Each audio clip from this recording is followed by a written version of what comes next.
Hello. Hello. My goodness, Magsy, am I a tired boy today? You don't look it. Or not? You're lying. Yeah, you absolutely look worn out. But great start to the show. Hello, folks. How are you all? It's Monday night. You know what that means. Hello, Mrs. P. I'll tell you what that means. I'll tell you exactly what that means. It means good afternoon, good evening, good morning, wherever and whenever you may be listening or watching from. I'll tell you, that sounds a little familiar, actually. Where have I heard that this week? Ori, I see you. I do. I do. This is Chain Wrestling Live with Mags and Si, a Radio Tekkers production. I am Si, and with me, as always, is the 60-minute man to my 60 seconds man. I'm sorry, love. The Space Mountain to my third successive win and counting, maybe fourth. I don't know. To be honest, I've not updated the spreadsheet for quite a while, so I've lost track. A podcaster who can easily go the full hour anytime requested if we're talking about literally talking. I don't know what anyone else would think that was a reference to, but there we go. The podfather himself, Lord Mags. How are we doing this week, sir? 60-minute man. I mean, I can literally go, have a nap, and maybe go again in that 60 minutes.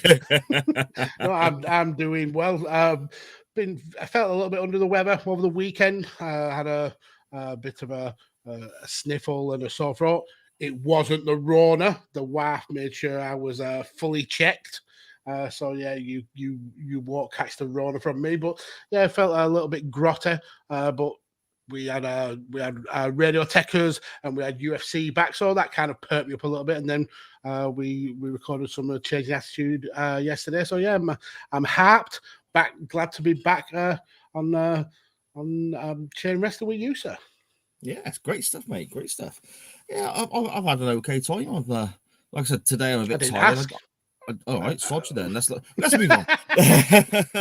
How's your week been? I know, bollocks. I'm going to tell everyone else apart from you. All right. My week's been all right, mate. You know, my week's been not been too bad. Not been too bad. Today, like I said, I woke up crazy early today.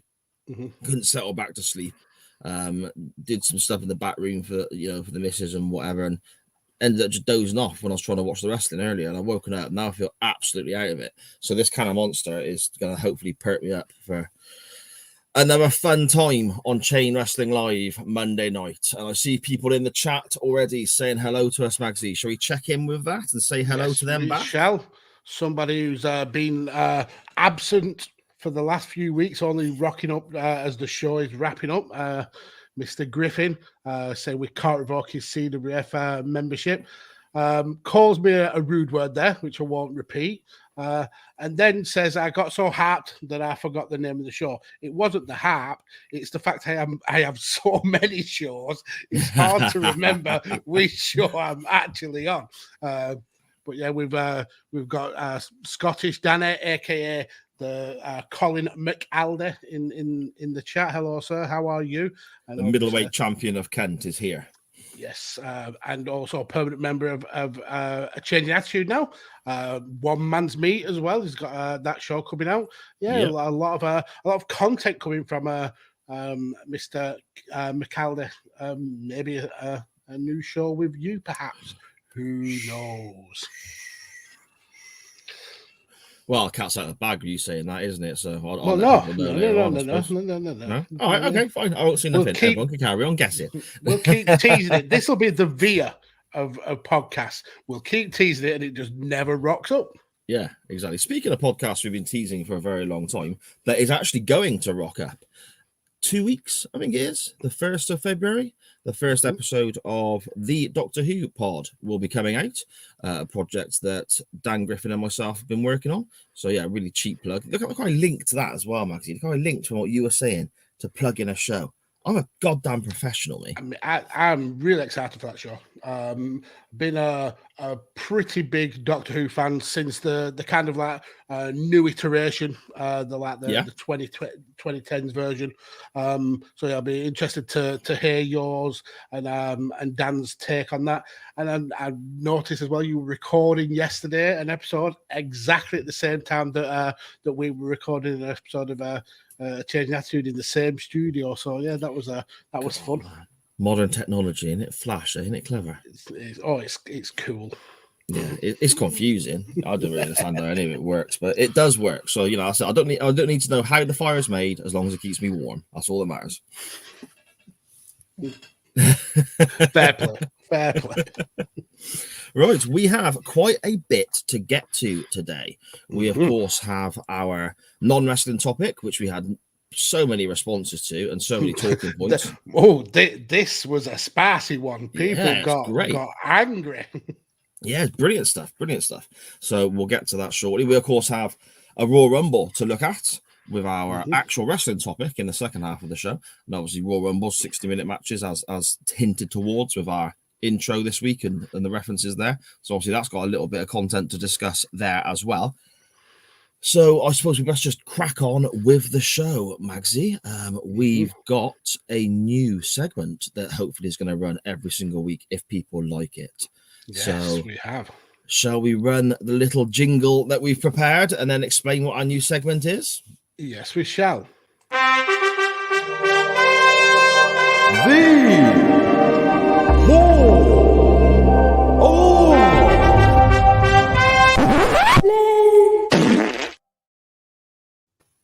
That's right. That tickles me. This is the new Chain Wrestling Hall of Lame. Effectively, what the plan is. This week, Magsy and I have both got a wrestler or a gimmick or something from the past in this crazy world that we all love so much that also sadly gives us plenty of reasons to cringe and be embarrassed about pretty much on a weekly bloody basis. Whether it's a character, a storyline, or whatever, we are going to effectively honor these embarrassments. We're going to try and flip them on their head and take them from something that makes you desperately try and grab the remote control and turn over quicker than if your wife comes downstairs and you've still got Babe Station on, than anything else. Because we're going to honor these lame, embarrassing gimmicks in the Chain Wrestling Hall of Fame, and they should be honored to be going in. Magsy and I are both going to put forward one this week. We're both going to enter our first entrance into the Hall of Lame, and then we're probably just going to alternate week to week from there onwards. Yep. So, Magsy, do you want to go first or second, my friend? I'm happy to go first, and I think if we're going to start a new regular segment, we have to hit the ground running. We've got to go hard or go home. So my first entrant into the Hall of Lame is the Gobbledygooker. Oh, my word. Okay. So for people who don't know, thank yourself lucky, first of all.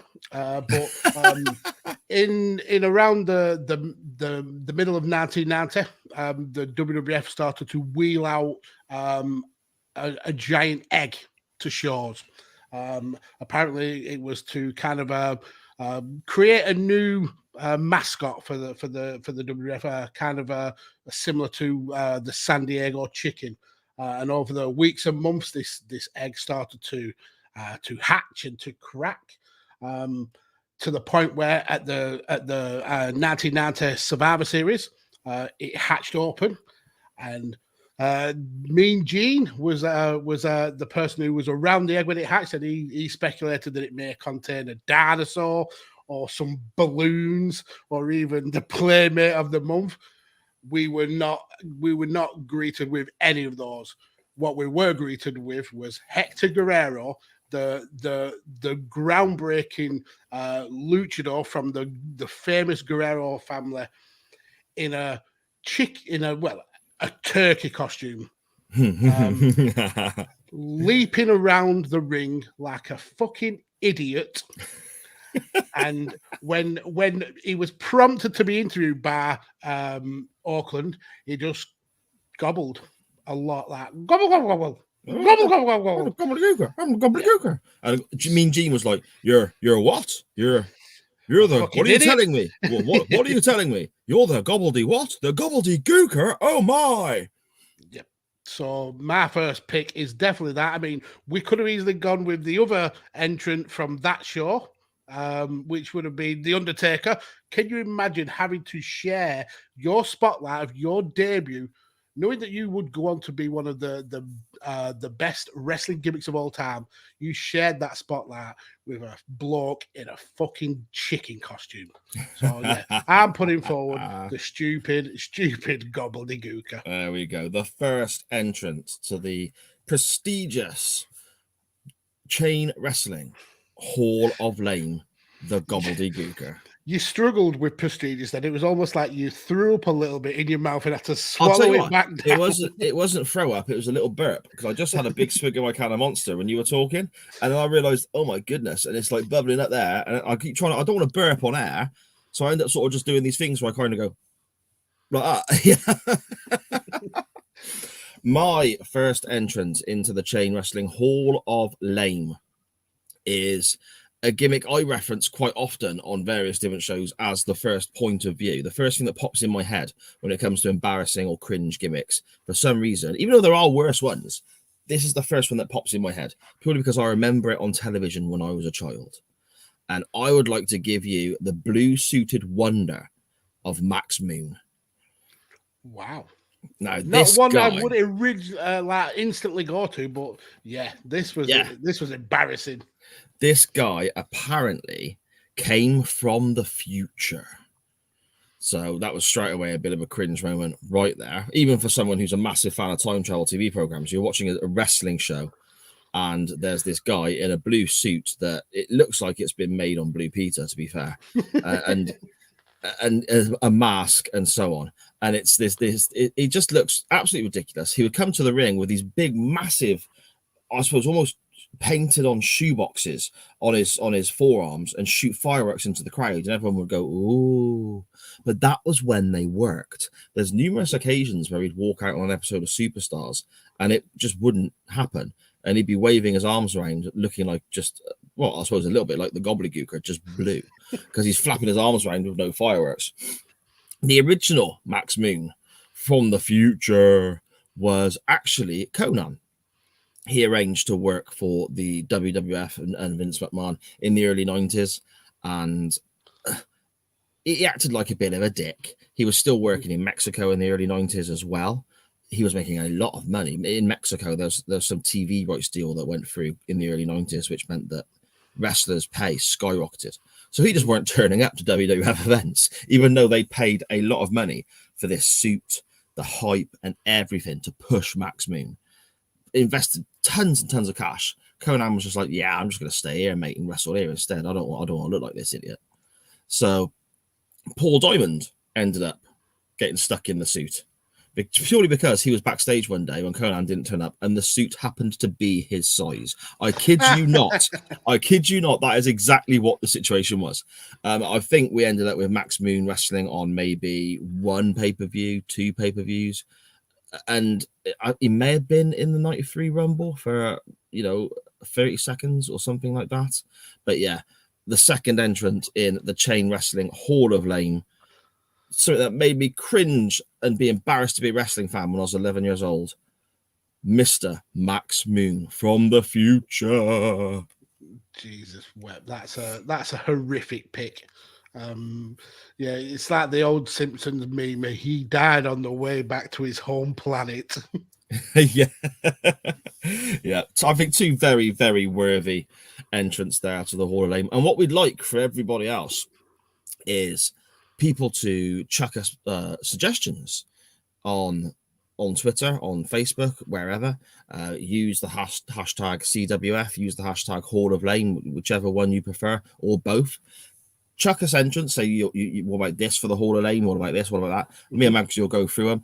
We may pick some of yours. We may already have your suggestions in mind, or we may completely ignore them. Who knows? But still, send them in anyway. Send them in.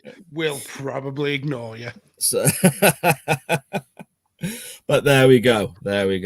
Maxie, shall we have a look at our non-wrestling topic for the week then? Yes, we shall, sir. Yes, we shall. And this was a doozy. Sparked up quite a lot of emotion from the CWF. So yeah, we went with the good, the bad, and the ugly of reboots, remakes, remasters, things like that. So Yeah, we've got some interesting replies. yeah, it was inspired by effectively the news that Quantum Leap is being, well, a pilot has been ordered for a reboot of Quantum Leap. What a bad idea that is. Yeah, I'm worried. I'm not going to lie. I mean, Benny and I touched upon it when we did a bonus episode the other day because that news came out. We thought we've got to comment on it purely because we've got a Quantum Leap show, so it kind of makes sense. But I do have my worries because you look at certain reboots like MacGyver, Knight Rider, and so on. They all kind of sucked and they all kind of disappeared after a couple of seasons. I'm worried that Quantum Leap is going to end up going the same way, but at the same time, a Quantum Leap reboot is something that Quantum Leap fans have been clamoring for years. So it'd be wrong of us now to turn around and be like, well, don't want it, wouldn't he? And yes, Sharon in the chat, I don't like change. So there we go. But yeah, I mean, I will very quickly. I completely slipped my mind. Again, I'm very tired. I apologize. How unprofessional of me. That's not my usual high standards, Max. We're going the sort of jingle, the intro, and so on for the Hall of Lame segment that is going to be on the show each week now. You'll hear someone's little voice going lame. That is my middle daughter, Livy.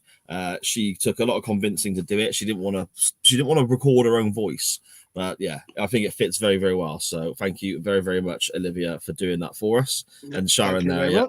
Luby's voice at the end makes her laugh, and yeah, it's great. It's great. So it wouldn't that little jingle wouldn't work without my daughter's voice. So thanks, Liv. Appreciate it, darling. I'll let you stay here for another week.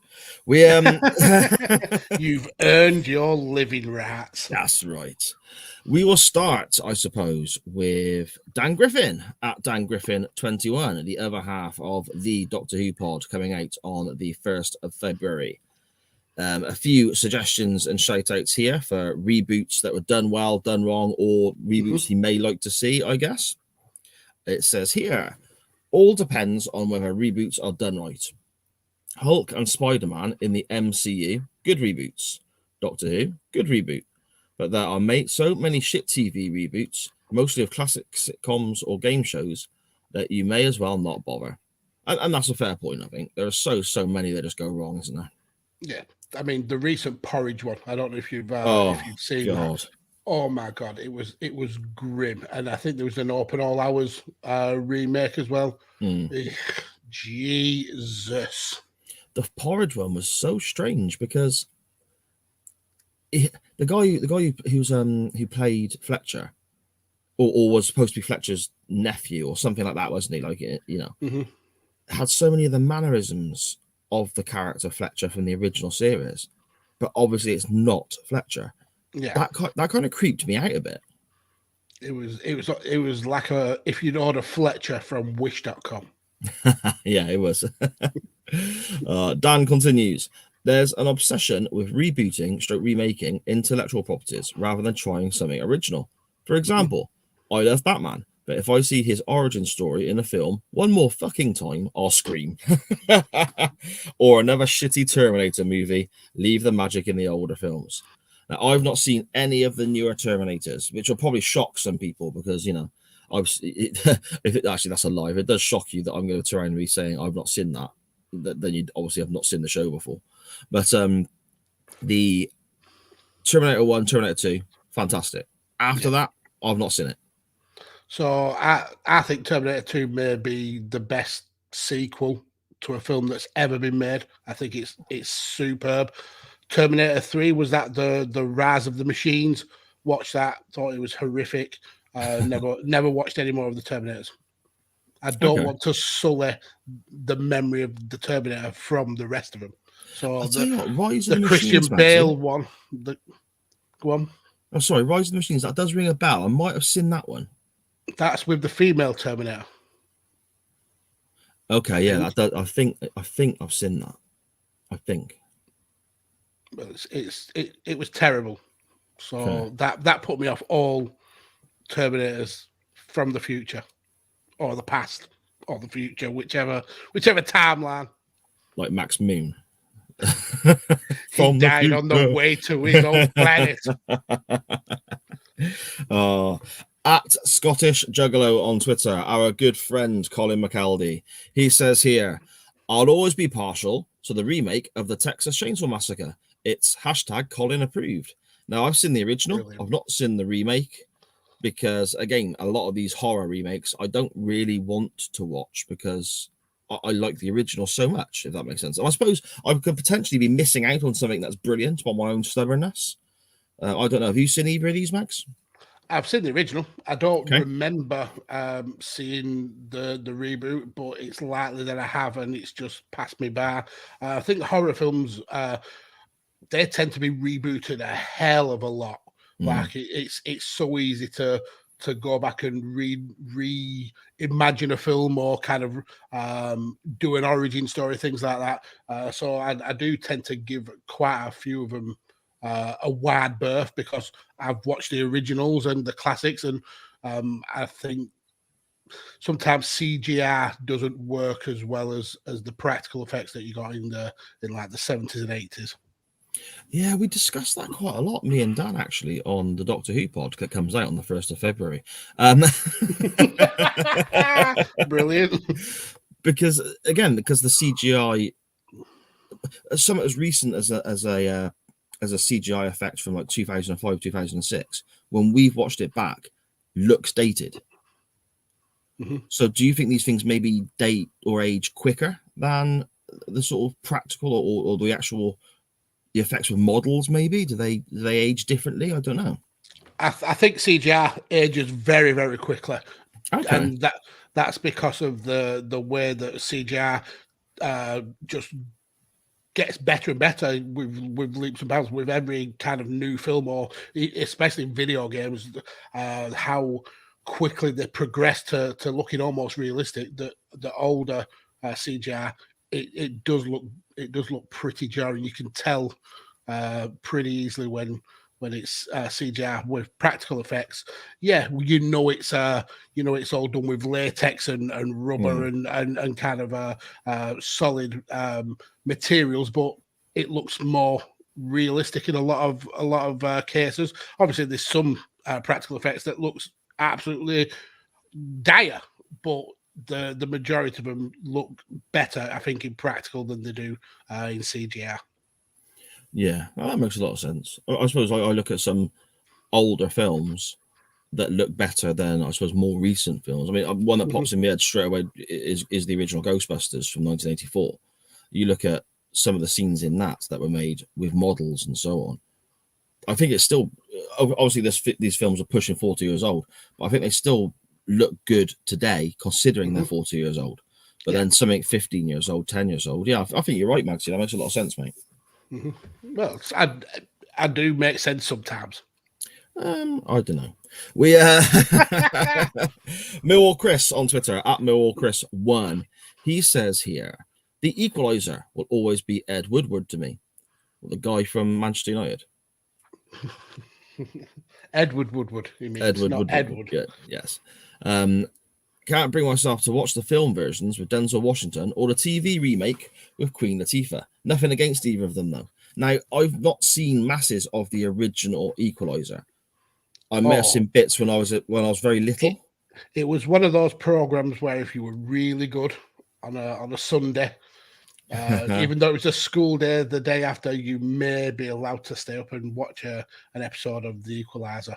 In my house, my parents were big fans of the Equalizer, so yeah, I saw quite a bit of it in my day. I have watched the Denzel Washington film though, and that was fantastic. Honestly, that was amazing. I've watched the first one. I don't really remember a lot about it. I certainly haven't seen the second one, and I didn't even know there was a remake series of it. So that's absolutely new to me. Yeah, I saw a few of the adverts, and of course, I loved the film, so I thought I'll give that a go. Set it to record on the box, And it, there's my usual sort of let it build up 4 or 5 episodes in case I want to sort of binge a load of them, and then ended up just deleting them because just never got around to it, and time and all that sort of stuff. So really worthwhile exercise on my part, I suppose. Millwall Chris continues. He sends us a picture of the Karate Kid with, I think that's Jackie Chan. So this would be the remake from is it early 2000s? This was done. That's is it called Jaden Smith? Will Smith's son. Right. I think he's called Jaden. But yeah, and he just simply says, "I have never seen it, never watched it, refused to watch it." I like Jackie Chan. Don't get me wrong. Some of his stuff is funny. Rush Hour is absolutely superb. But I remember the wax on, wax off, paint the fence. With Pat Morita as the Karate Kid, and I don't want to watch this. It doesn't interest me in the slightest. Nor me. What about is it Cobra Kai? It's called on Netflix. Have you seen that? I've been told that I have to watch it, and I'm trying to kind of find the time to watch it. Because it's getting so many rave reviews. So I'm definitely gonna try and check it out sometime if I can squeeze it in. Yes, everyone keeps sending me. It's really, really good. Yeah, okay. We have Michael Rag on Twitter at Raggy89. Thank you for joining in there, sir. He says he would really like to see a reboot of Thundercats, even if it's just Exodus, either CGI or some good prosthetics. Plus, who doesn't want to get a shudder with an evil updated Mumra? That would be done well. That could be creepy as hell. The Thundercats were badass. I only really, I know that they did a kind of reboot of the cartoon a few years ago. Didn't really get into it, but the original kind of Generation 1 series, it was superb. It was must-watch TV for us kids. I loved it, mate. It was so good, and I had like a couple of the action figures as well. And I had the car with the great, yeah, with the paws that raised up. Brilliant. Yeah, it was amazing. Yeah. My mate had the plastic sword. All right, the large one. Yeah, that's right. Yeah, where the light glue up, and you hold it to your face like that. And if you swung it around, Thundercats. If you swung it around, it would go like ka-ching, ka-ching, ka-ching, as though you were fighting somebody else. There wasn't anyone there. Sword noises. It was, that was sword noises, wasn't it? Yeah, that was close enough. Ka-ching. Yeah, it certainly doesn't sound like you. Also, double Asda advert. You can buy swords at Asda. Shut up.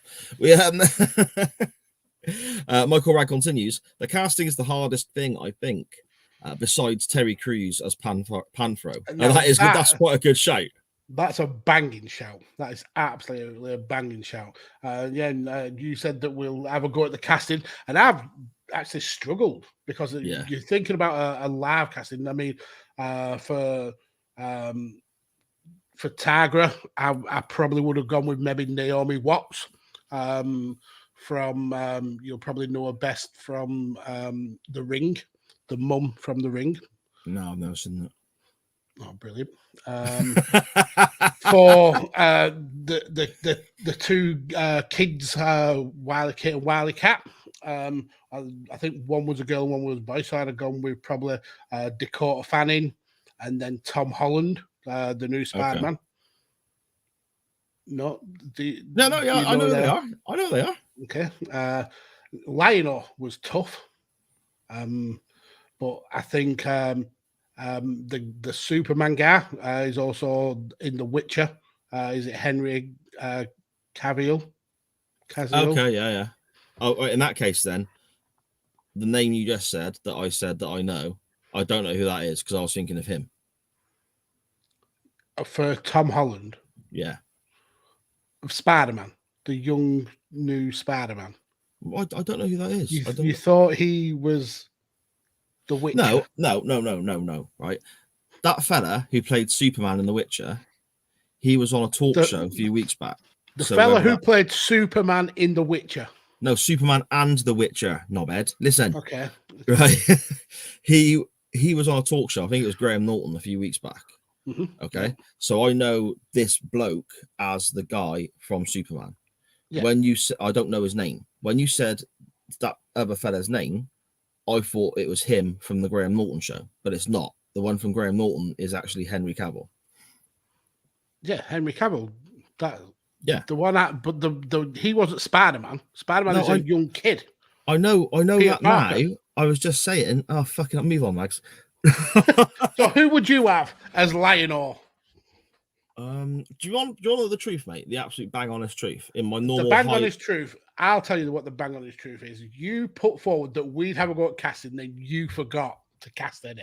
That's the truth. That is exactly what happened. I know you like the back of my hand, sir. I completely forgot about we were going to do this until you literally read out that tweet.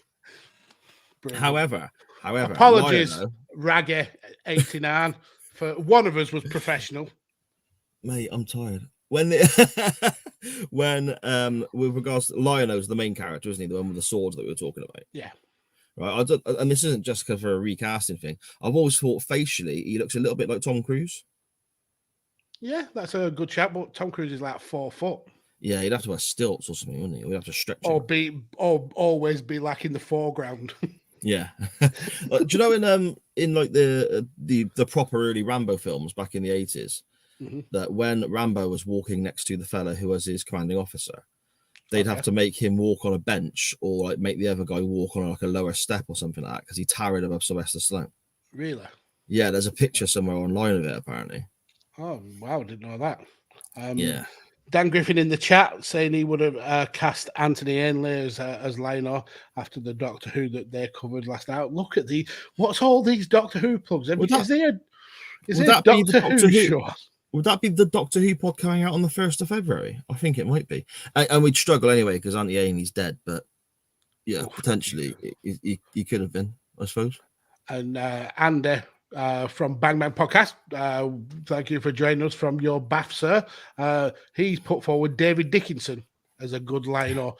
Wouldn't need so much makeup. He's ready. He's prepared. He's been living this character for 20 years. Yeah, that's a good shite. You'd have trouble swinging the sword around with like jewelry on as well. Then wouldn't it be too heavy? You know, wouldn't be quick enough in the fight. He'd make his own cha-ching sound though. Oh yeah, ching, cha-ching, cha-ching. Yeah, so, very true. I'm going to put you on the spot then. Who would you have playing Mumra? That's the baddie. It's one person. Oh, you know what? Go on, who you got? No, I've answered at least 4, so you can go further. Yeah. I've got a name. But... You've got a name. I see. I really don't know. Right, so mine would be Ron Perlman, I think, from some. Oh, okay. Oh, yeah, that's. I would never in a million years have thought of that, but that's a brilliant shape. Paint him up like pale blue, like the obviously he'd play the muscly Mumra because obviously he's a big strapping lad, and then they'd have to kind of CGI him into the sickly Mumra. But yeah, I'd have I want to go watch Thundercats now. I'm gonna watch Thundercats. I had a box set of Thundercats back in the day, and I don't know where it is gone. I miss it. Yeah, I imagine they're on YouTube, aren't they? Yeah, there will be. Or Netflix, maybe. Yeah.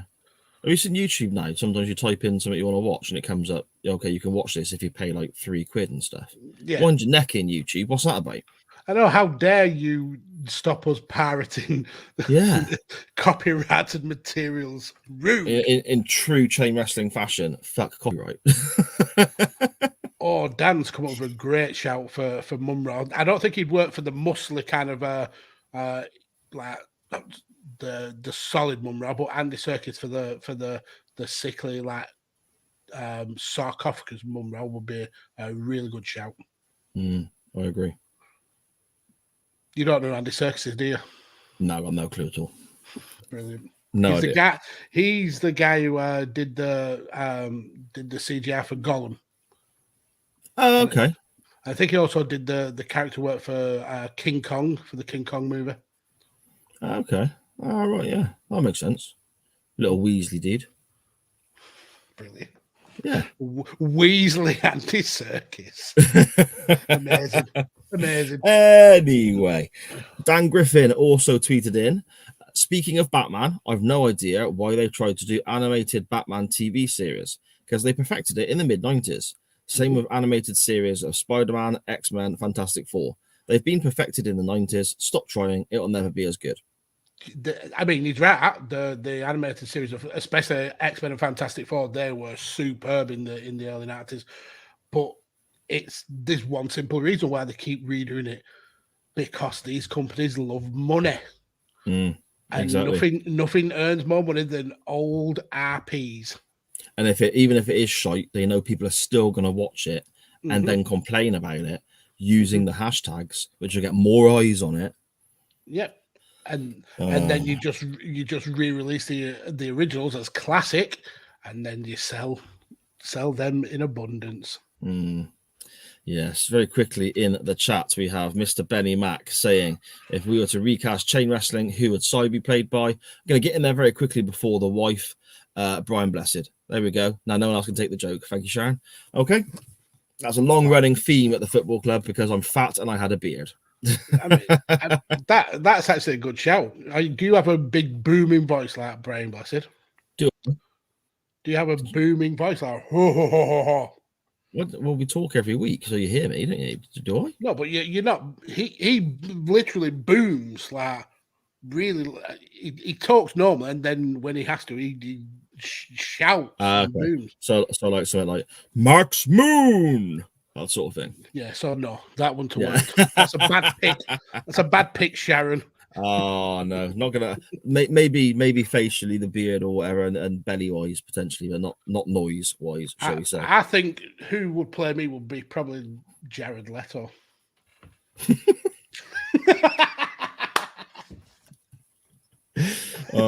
You've done that just to goad the wife, haven't you? Just to try and get a reaction. Just to pop Mrs. P. Yeah. Can you imagine if Jared Leto had a Burnley accent as well?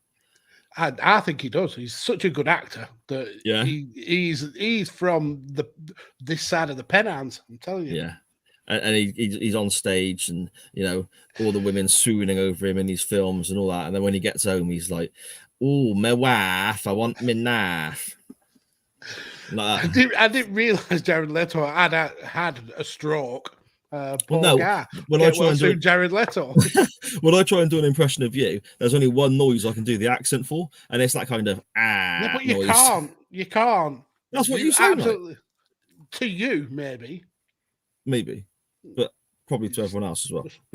I'm feeling the xenophobia. I'm really feeling you Southerners with your xenophobia.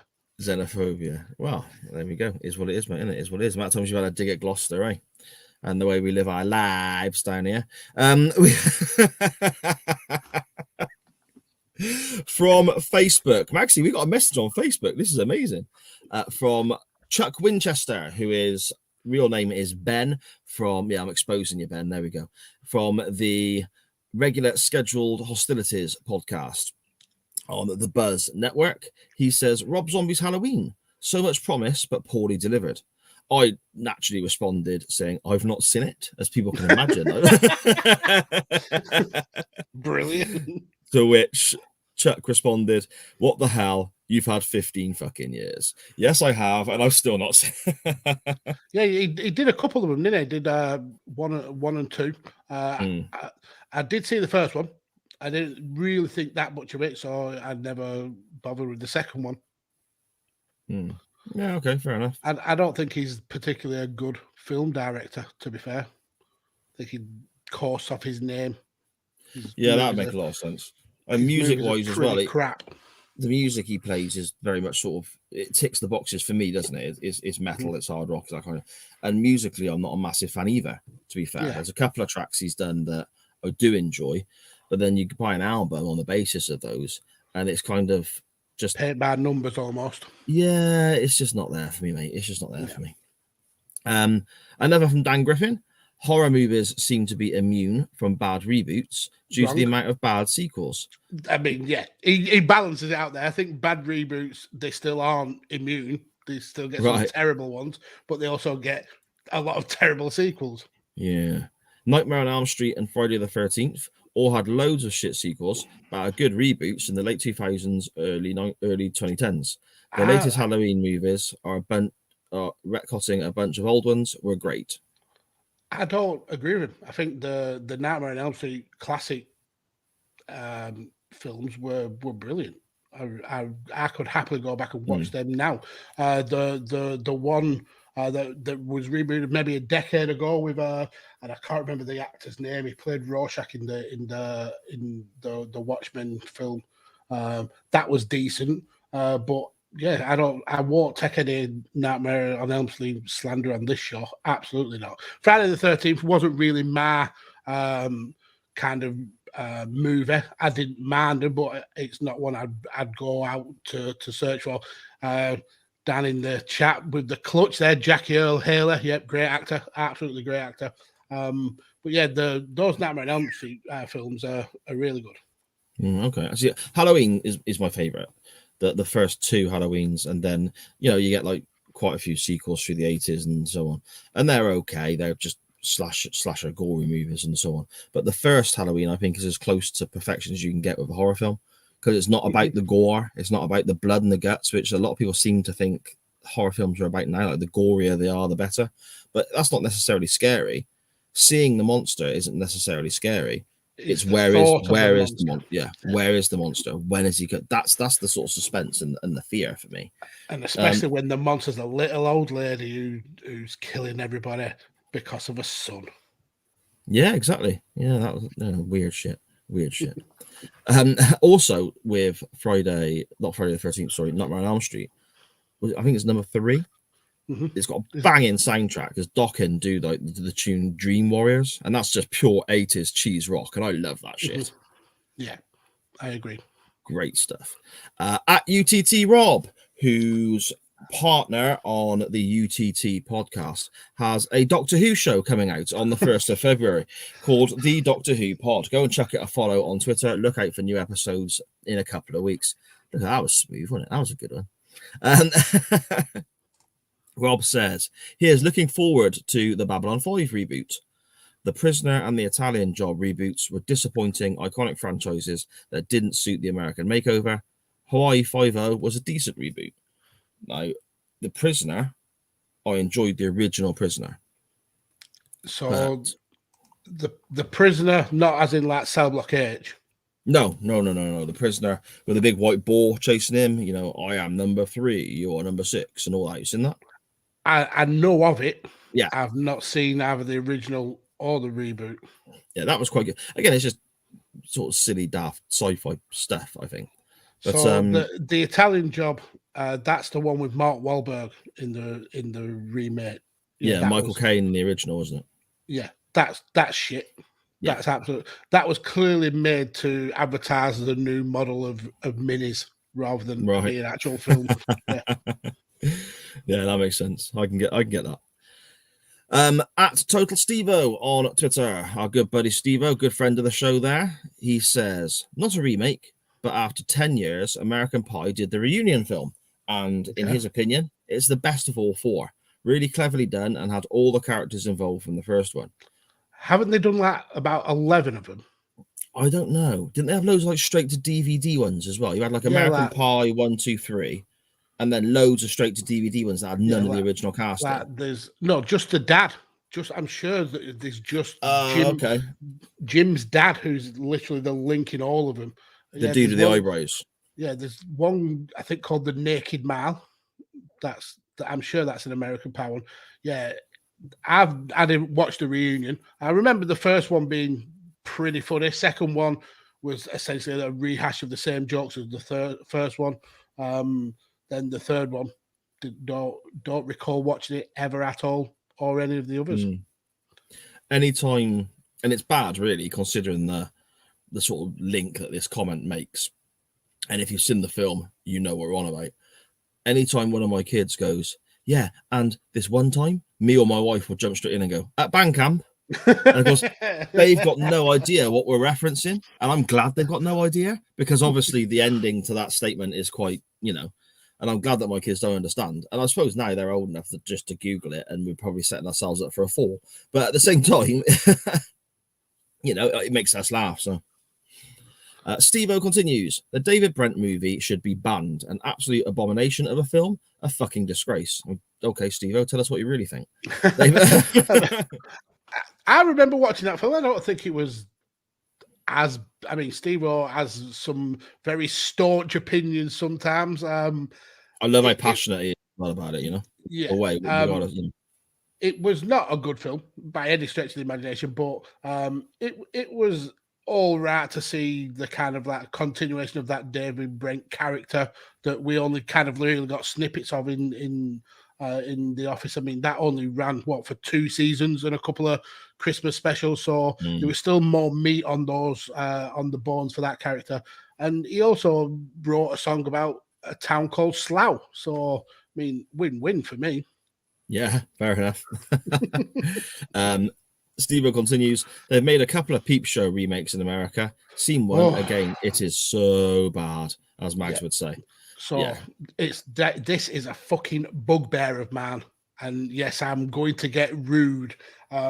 Remaking British comedies in an American style it just boils my piss. Absolutely boils my piss. They cannot do it. American comedy is good if it's an American kind of concept. Taking a British concept and trying to Americanize it never ever works. They did it with Shameless, didn't work. Luckily with that, they kind of turned it away from the comedy and went more serious afterwards.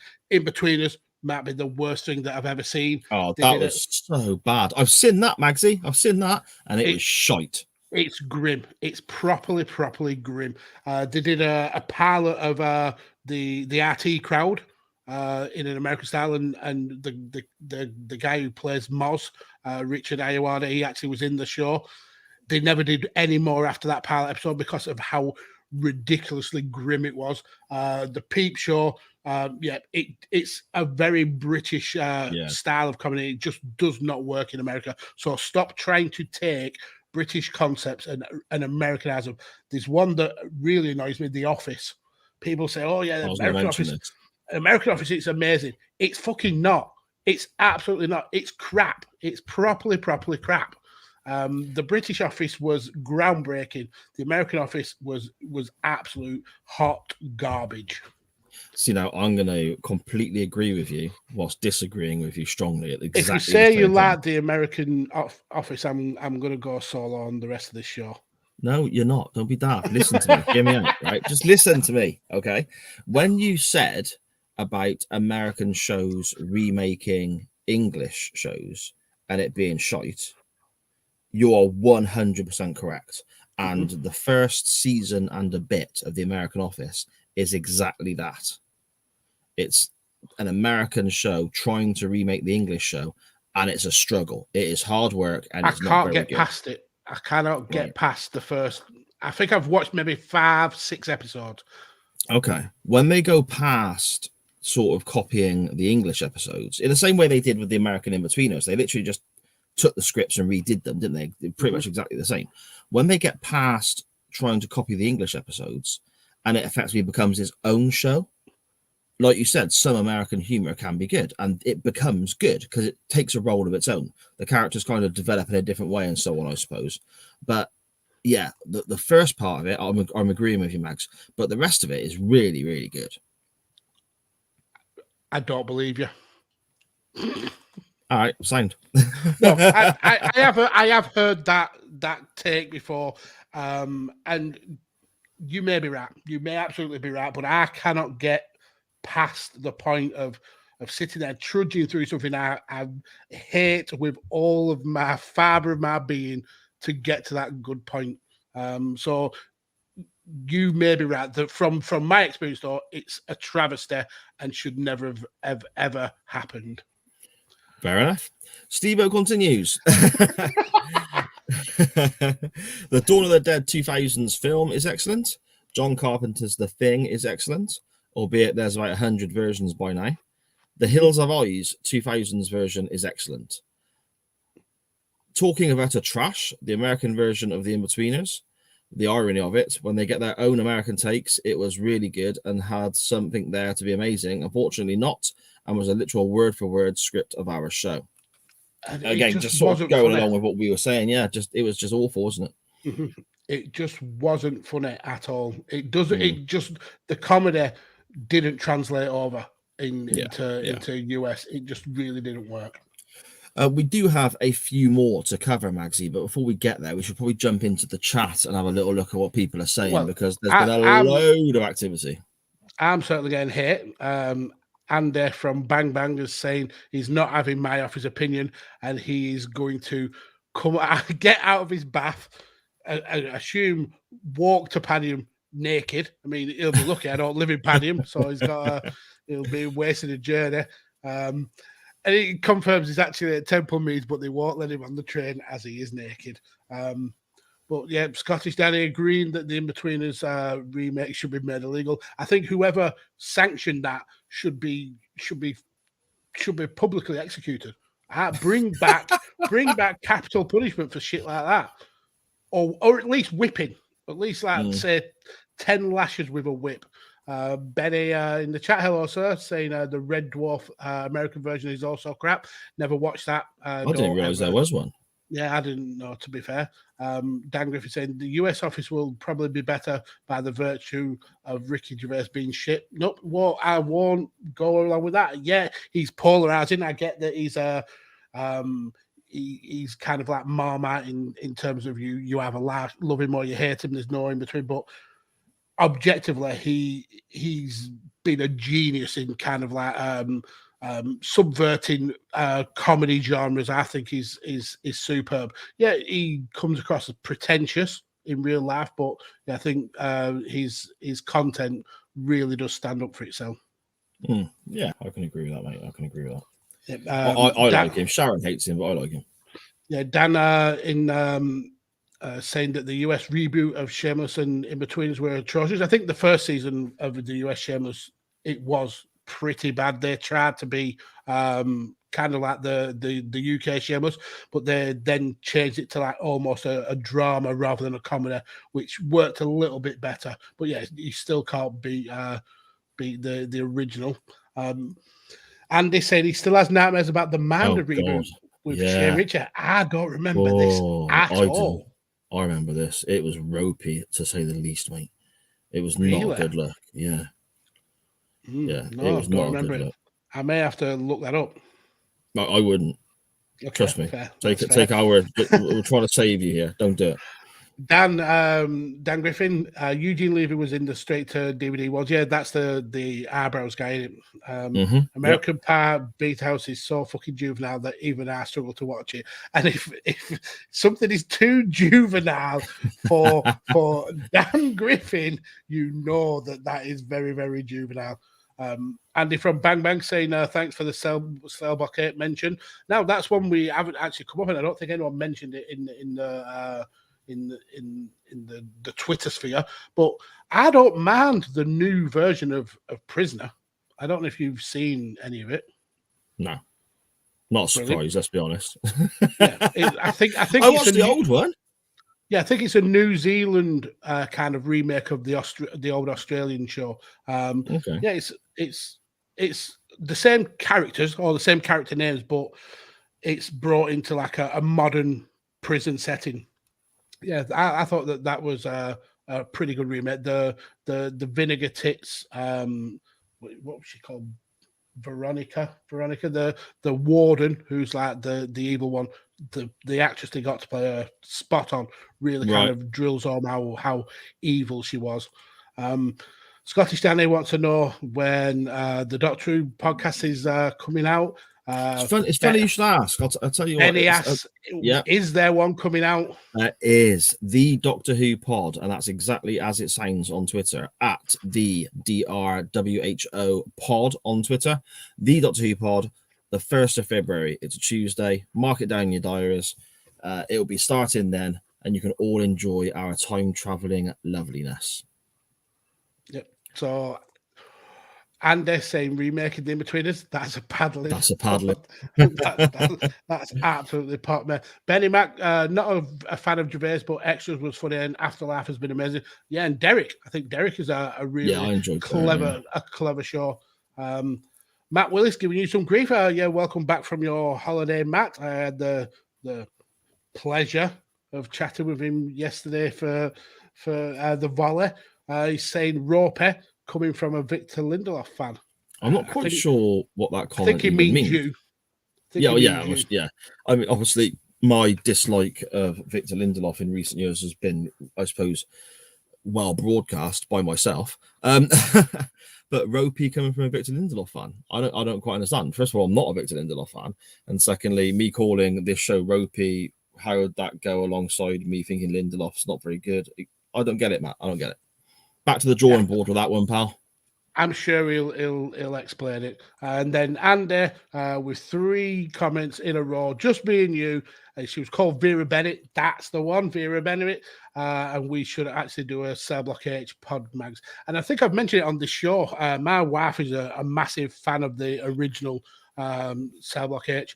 And one year I wanted to get her the box set of all the DVDs. And you can only get it from Australia, and it's absolutely ridiculously expensive. So I didn't get it, and she still doesn't speak to me now. Well, perhaps you, Andy, and your wife could sort of split the cost 3 ways, ship it over here for your podcast.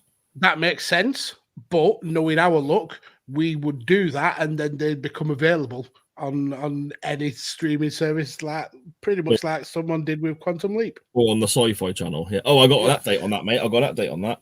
Right. It's finished on the Sci-Fi Channel now. So I've recorded all of it on the box to save you having a dick around and get the DVDs in and out and so on.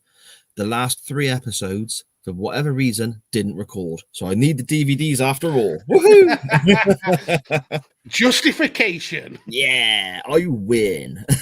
Screw you, Sci-Fi Channel. Back to Twitter then. Our good friend Connor at Connor Knows Stuff. First episode of Connor's new podcast came out this week, Maxie, wasn't it? The trail end of last week. Yeah. Covering the first episode of the TV show Ozark on Netflix. First of all, if you've not seen Ozark, have a look. It's a great show. Danny's another show that I've been recommended loads and loads of times, and just have. Is it into it like its 5th season now or something like that? The new season is the 4th, I think, and that starts at the end of the month, and that's going to be the last one. So now's probably a good time to get into it, really, because you can catch up. And very good show, mate. Very good show. You enjoyed Breaking Bad, didn't you? I did. You'll enjoy this. Yeah, Breaking Bad was a show that I kind of like Game of Thrones, where I cottoned onto it just as the last season was about to start. So I binge watched to catch up and then got into the last season. So it almost seems fitting that I get into Ozark right now, so I can binge watch that. Yeah, and Connor's review of the first episode is breaking down Ozark episode by episode on his podcast, and it's a solo podcast as well, which I think is incredibly brave. It's something I've done a couple of times, and I wouldn't necessarily want to do on a regular basis, and I enjoyed it. It was a good take on the show, so it's well worth checking out. And before we go on to his pick, his comment, we mentioned him last week on the show about how he was getting a little bit frustrated with creating and maybe kind of like talking out into the ether and not getting much response. And we obviously said, stick at it, just keep going, and the viewers will follow on. Steve or he on Elite FPL echoed our exact sentiments, and you can go back and check on their archive on YouTube. Yeah, he said pretty much the same thing, to stick at it, Connor, because sometimes you may feel you're talking out into the ether, but it only takes that one person to listen along. It's never about having thousands of people in your chat. It's about having that one person who you can connect with and have fun with. So yeah, just stick at it. Don't get disheartened, because the viewers and the listeners will come.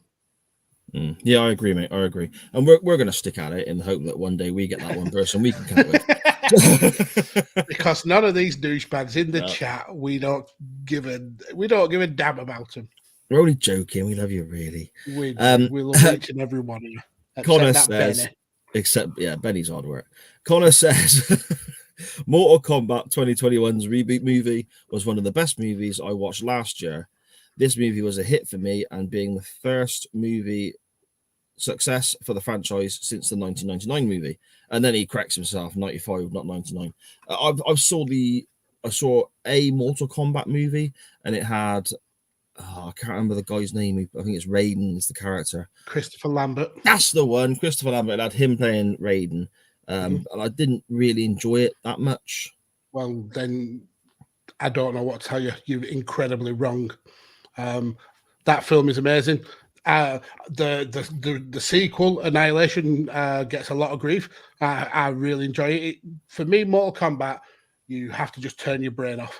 It's not going to be a technical weaving, enthralling story. It's just brain switched off, just fun garbage. I loved the second film. I loved the teaser. I think it was Michael J. White who was a teaser for a new series on YouTube. They did a kind of a miniature series about the relationship between Scorpion and Sub-Zero on YouTube. I think that was Machinima did that. That was fun. This new film was fun. Yeah, everything Mortal Kombat. I think it's amazing. Yeah. Okay.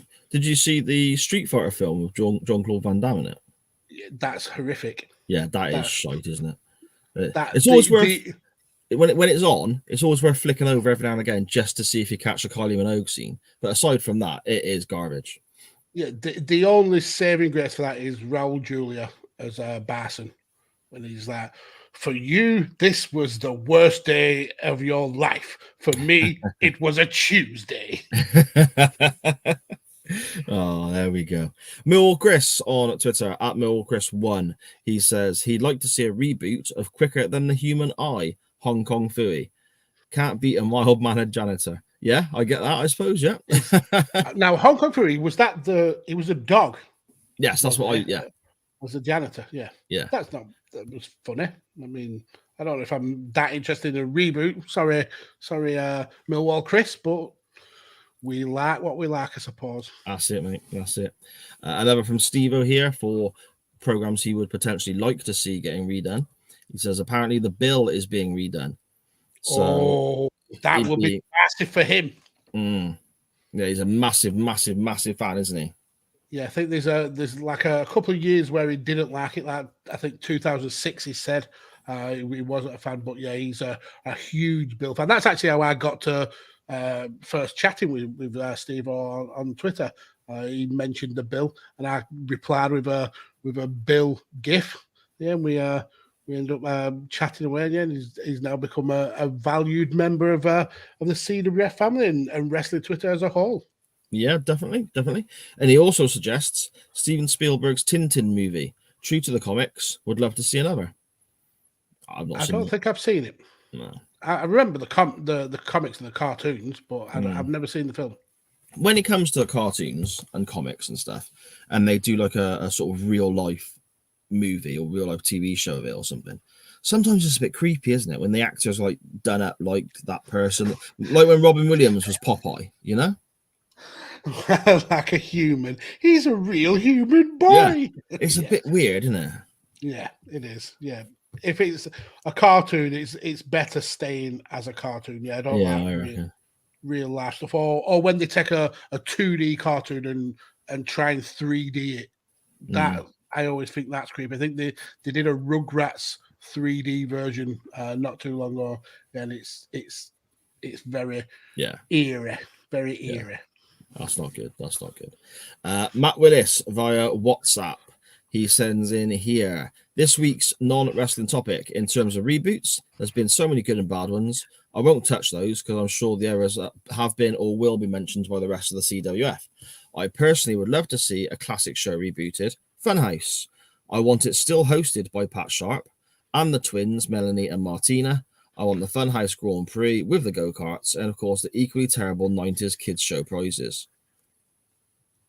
Bad move. You reckon? Leave that. There's only one 90s TV show that needs a full-on reboot, and that's Nightmare. Everything else can piss off. I mean, me and the wife watched on YouTube an episode of Funhouse a few months ago, and it doesn't stand up. No, it doesn't stand up whatsoever. So that's a bad take, Matt. Sorry. The go-karting bit, the racing bit at the end. As a kid, I was always like, oh man, I really want to have a go at that. And I've literally got a karting centre, probably I reckon 10 minutes down the road from me. Never been. And you've never been. Brilliant. Never been. If it is hosted, if they do reboot it and it is hosted by Pat Sharp, he has to grow the mullet back. That's the rule. Yeah, short-haired Pat Sharp. I can't bear to look at him. He's on a lot of the kind of like music shows that me and the wife sometimes watch over the weekend, and it cringes me with short hair because he's still got the top bit that looks like it should be a mullet, but with nothing at the back, and it's like half of a mullet. It's weird. Yeah. And Matt also messaged a short message afterwards saying, failing that, reboot AEW as a WWE wannabe product. Oh, Too wait. Late. Grow up, let's just move on, shall we? Yeah. Magsy, anything that's not been mentioned that stands out to you? Good reboots, bad reboots, whatever. We've covered a lot of ground. But one thing that we haven't really covered is video games. That tends to be an area where stuff is rebooted or remastered quite a lot. There's the Final Fantasy VII. I don't know if you've ever played that. You've been stuck in a time warp of 2001 for your football manager. But I've not played it, but I am aware of it. Yeah. So Final Fantasy VII remake is outstanding. Looks outstanding. There was a recent remaster of the original 3D Grand Theft Auto trilogies. A lot of people hate it because it's a little bit glitchy, a little bit buggy, but I absolutely adore it. It was really good fun, kind of like taking you back to the old school. But yeah, other than that, I don't mind some remakes. It's just when they're being remade just to make money, that's when it annoys me. When it's a passion project, when somebody really enjoyed the original and wants to kind of like pay homage to it, that I don't mind. Yeah, no, it makes sense, mate. Makes sense. I mean, for me, the Ghostbusters remake with the ladies playing the role of the Ghostbusters. I've never watched it. Never watched. I can't bring myself to, because Ghostbusters was the first film I ever really fell in love with. I'd hate to see it and it should be different and stuff because I fear change, as we all know. And I'm 100% behind you with the Nightmare one, mate. That is. Yeah. Have you seen Games Master's been redone? That's getting a lot of love in the chat as well as the Nightmare reboot. I saw it's Trevor McDonald is the Games Master guy, isn't it? I've not seen any. I don't know how I'd feel about it not being Patrick Moore and Dominic Diamond, but I'll give it a go. I caught like 10 minutes of it, and it seemed okay. But there's a lot of the bit that I saw anyway. There's a lot of professional gamers involved in it, as opposed to just like the average person. And again, I've seen the punter off the street. Yeah, again, I've seen 10 minutes. So I may be way off here, but it did like both challenges I saw involved a professional gamer, as they call themselves. No, so, I don't know if I'll be interested then. And the challenge the one guy had was he was playing FIFA, and they were playing against AC Milan, and they started at halftime 3-0 down to 10 men, and he had to try and win the game, and he absolutely sucked and got nowhere near it. Which made me chuckle a little bit. And he's a professional. Yes. So there we go. Magsy coughing his guts up again. I thought you said you were better, mate. Are you okay? I'm fine. Yeah, just a tickly throat. So I'll be okay. Fair. It's the Rona. The Rona. Okie doke then. Well, that concludes our non-wrestling topic for this week. Thank you so much to everybody who reached out on Facebook, Twitter, everywhere else at @chain_wrestling there. This show does not happen without you. And you've made it, again, absolutely fantastic discussion by joining us this evening and messaging in on Twitter. It's always so appreciated. Magsy. And some great picks as well. Brilliant. And a lot of passion. I think that's what really kind of the takeaway I've got from this week is how passionate people were about reboots and remakes. Yeah, I suppose it's toying with your childhood memories, isn't it? Mm-hmm. It's messing with your childhood memories. So it's a big difference, big thing. Unless we've got anything else you want to touch on, Mags, or if there's anything in the chat, we can move on to a bit of wrestling. Yeah, let's do it. Let's do some wrestling. Let's get ready to rumble!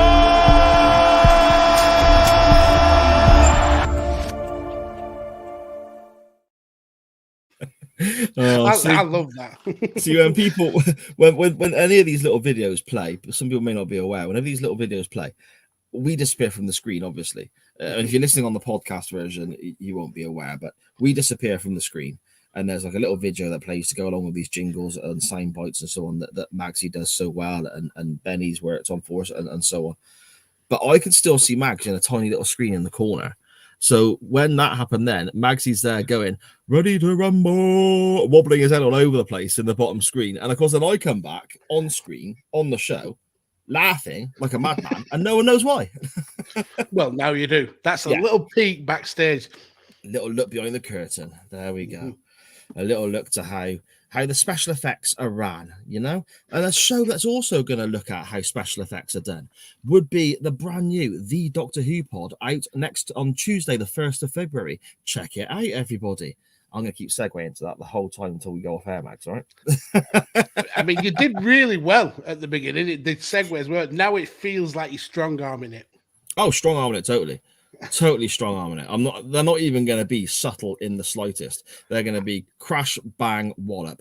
Just like the times when the TARDIS falls to Earth in a ball of fire. Crash, bang, wallop. And that might be covered on Tuesday, the 1st of February in the Doctor Who podcast, coming via Radio Tekkers. That was another good one. What really tickles me about it, though, is that you've got a second season of the Waiting Room coming out, and you've not mentioned that one time. Poor Benny in the chat, waiting for you to push his baby, and no, you haven't even mentioned it one time. So this is what Sar does. He gets a new toy, gets a new plaything, and then forgets about all the rest. He's the Vince McMahon of podcasts. Oh, for goodness sake, not like that at all. Benny's saying there, fix. He's more upset that his option didn't win the poll, I think. It was close, though. Oh, was it ever? Why? My option was way off. So fuck y'all. But Benny's and Sar's picks were head to head for a long time. Yeah, really close. And I think it was only like 40 odd people voted. I think it came down to like 2 votes in the end or something like that, wasn't it? 2, yeah. Mm-hmm. So close. And what we'll do as well, Benny, is at one stage, I guarantee Magsy or I will probably link that match again at some stage. We'll never ever mention it again, Benny. No, just going to pretend it, Benny. We're going to pretend it never ever happened ever. We're eradicating it from history like Chris Benoit. Okay, that match is dead to us. Your chances of hearing us covering it are gone. But what you will hear us cover is the Royal Rumble 1992. The Royal Rumble. The Royal Rumble. I'm going to go with Jonathan Wass then. The Royal Rumble from 1992. Yeah, that's what we're looking at now, because that won the poll this week, marginally, as we said. I'm over the moon, Magsy, about this winning, because I kind of see it as almost like a two-parter, I guess, because it was so heavily linked to our topic last week in a lot of our interactions on Twitter and the chat here as well. Because last week's show was obviously about the 2001 Royal Rumble, and a lot of people were talking about which is the best, which is the best Rumble of all time, and these two tend to come up a lot, don't they? And we said they'd probably be in our top 3 or top 5 as well. Yeah. So being able to compare this week's topic with last week's topic directly, I think is going to be really interesting. Mm-hmm. Yep. I mean, you can't get better than a Royal Rumble as well for me. It's the one WWF pay-per-view. Even I probably even hold it in more esteem than WrestleMania. I absolutely adore the Royal Rumble. I love WrestleMania. Don't get me wrong. I think as the years have gone, it's become more of about the show. WrestleMania being like the biggest thing in wrestling than the actual matches. But I've always looked forward to the Royal Rumble because that's kind of like the kickoff to WrestleMania season almost. Yeah. And it's just the randomness of the Royal Rumble match.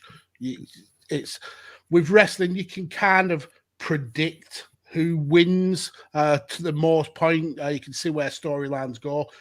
But with the Rumble, it's that you just don't know what's going to happen at you. You don't know what direction Vince and his writers are going in. Yeah, I've always been a huge fan of the Rumble.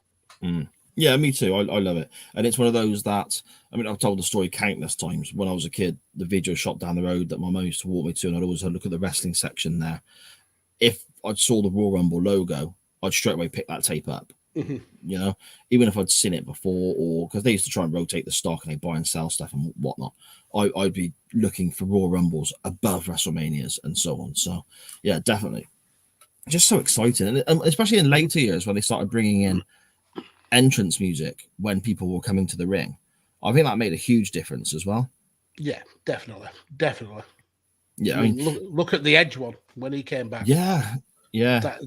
I mean, I know we spoke about a lot of the kind of like surprise entrance, but when you hear John Cena's music hit or you hear Edge's music hit after they've been away for so long, you're excited. When you hear the glass break, when Stone Cold comes out, when you hear If You Smell What the Rock is Cooking, you instantly your hair stand on end and you know that business is about to pick up. So yeah, it was a great move putting entrance music in.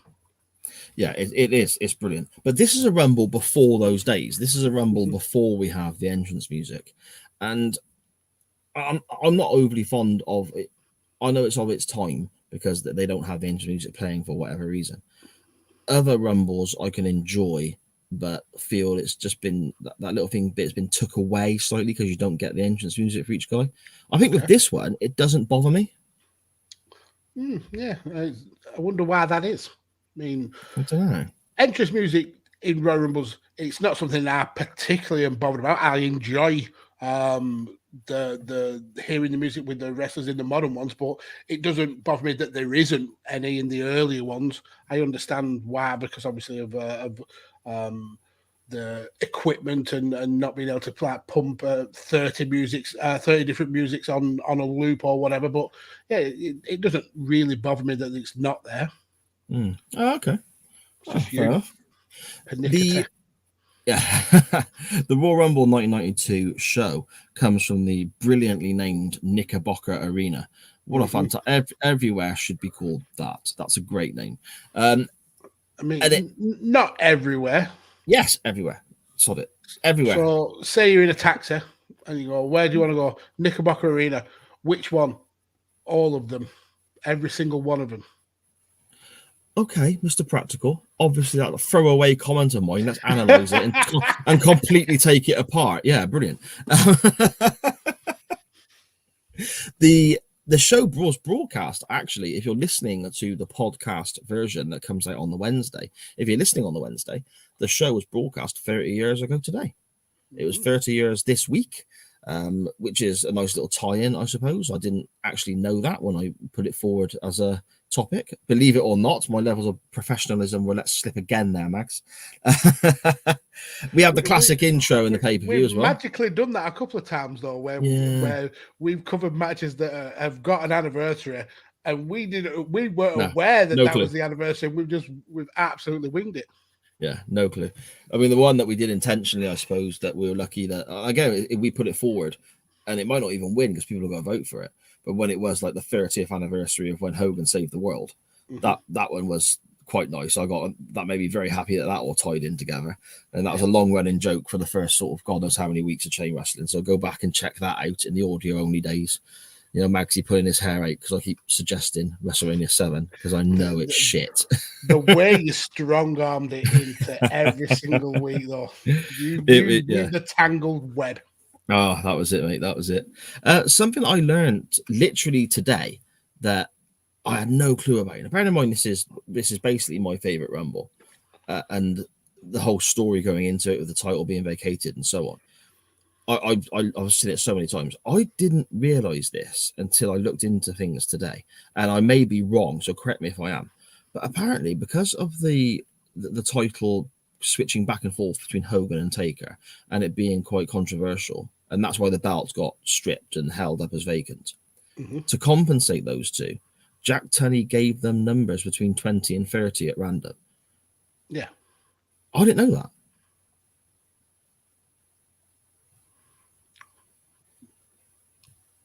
Wow. No comment. No. I didn't know that. I don't know how I didn't know that, but I read it today and I was like, whoa, that was how have I not seen that? To the point where I even thought to myself, I'm not even sure if that's real. So that's why I'm asking you now. That's actually real then. Yeah, that was what a stipulation. That's why they were both in the last 10. Oh, okay. Well, you learn something every day, don't you? Every day. It's only took you 30 of years. the Queen's years to know that one fact. Oh, there we go. Watching back on the network, there's a couple of things I noticed as well. You get a very relatively calm Hulk Hogan interview, especially done for Coliseum video with Lord Alfred Hayes. Now, we've covered this on That Night is Wrestling podcast, renamed to Primetime Conversations. And I actually found that interview with Hogan, the one with Alfred Hayes, it's almost threatening. He threatens to essentially beat Albert Hayes up if he doesn't leave. And then he talks about tea for some reason. He tries to muscle in a tea reference. Yeah, it's a weird room. And also, he needs to, if that's his dressing room, the scruffy tosspot needs to clean up because it was a tip, an absolute tip, claws all over the shop. So Hogan is a tramp. Hogan is a tramp. There we go. There's a tagline for today's episode. I mean, he's been called a lot worse over the last couple of years, but we'll go with tramp. Yeah. Apparently, Ric Flair coming in at number 3 was, Bobby Heenan initially suggested it that Flair comes in at number 1. And in Heenan's book, he states that Vince changed it to number 3 so he could claim that idea as his own. Now, I don't know if that's a bit of sour grapes by Bobby Heenan, but I thought that it was actually Pat Patterson that said that Ric Flair should go Broadway and go from number 1. But yeah, now you mention it being Bobby Heenan, that actually does make sense. I do know the part about Vince saying no, he's coming in at number 3 to claim the glory. But I thought I don't know where I'd read it, but I'm sure I read that Pat Patterson pitched the 1 all the way through. But yeah, see, Patterson, you'd imagine that to come from, wouldn't you? Because he's he was a very creative fella, very very clever guy. But apparently, it's actually in Heenan's book that he tries to claim it, and now that may not be accurate either. I don't want to disparage the great name of Bobby Heenan, but who knows? You absolutely might be right. It's very likely that I've read a totally different story and kind of amalgamated the two together. Okay, potentially. Very quickly, the undercard, that sucks, doesn't it? Yeah, this was the era of 1 match cards, and the rest is just absolute filler. I mean, we do get the interesting Roddy Piper and a Mountie match, which is set up because Bret Hart thought his contract was running out with WWF and he wanted to sign with WCW, but his contract had rolled over for another year, so he was stripped to the title so he could have some time to calm down and gather his thoughts. So we got Mountie as a champion for a couple of days before Piper picked up that belt. That was not bad, but the rest was terrible. We got an LOD match. I mean, and I always thought they worked quite well with the Natural Disasters. I always thought they had a bit of chemistry, those 2 teams, Yeah, they did. You're right. Yeah. And on that note of Bret Hart as well, this is 1992. Bret Hart is a champion in the WWF, and he's actively negotiating to leave the company behind Vince McMahon's back and go to WCW. So just bear that in mind 5 years later, okay? Vince was right. All right? Brett screwed Brett 5 years earlier. Yes. He should have seen. He played the long game. Vince played the long game. We'll keep him sweet. We'll put the title on him a few times, make him think he's comfortable, and then we'll rug pull. Yeah, Get exactly. out. Exactly. Brett had previous. He couldn't be trusted. He was going to go if money was right. Okay, it's as simple as that. Shawn Michaels was backed into a corner. You know, no, Shawn was a dick. I'm not going to go down that road. Even I can't paint Shawn Michaels as a good No. guy in any of these situations. Speaking of Shawn Michaels, he cuts a promo of Sean Mooney that is the most 1992 thing I think I've ever seen, where he's wearing the white leather jacket with the red collar, and it's literally Shawn Michaels a week or two after the split of the Rockers. So he's still very much mid-card, intercontinental level, just split Shawn Michaels. And I don't care how shitty and ridiculous it looks. I want that jacket. Okay. I mean, and I would wear it. It's cool, I suppose. But it's interesting how many kind of like really infamous moments in wrestling are surrounding this one Royal Rumble. Yeah.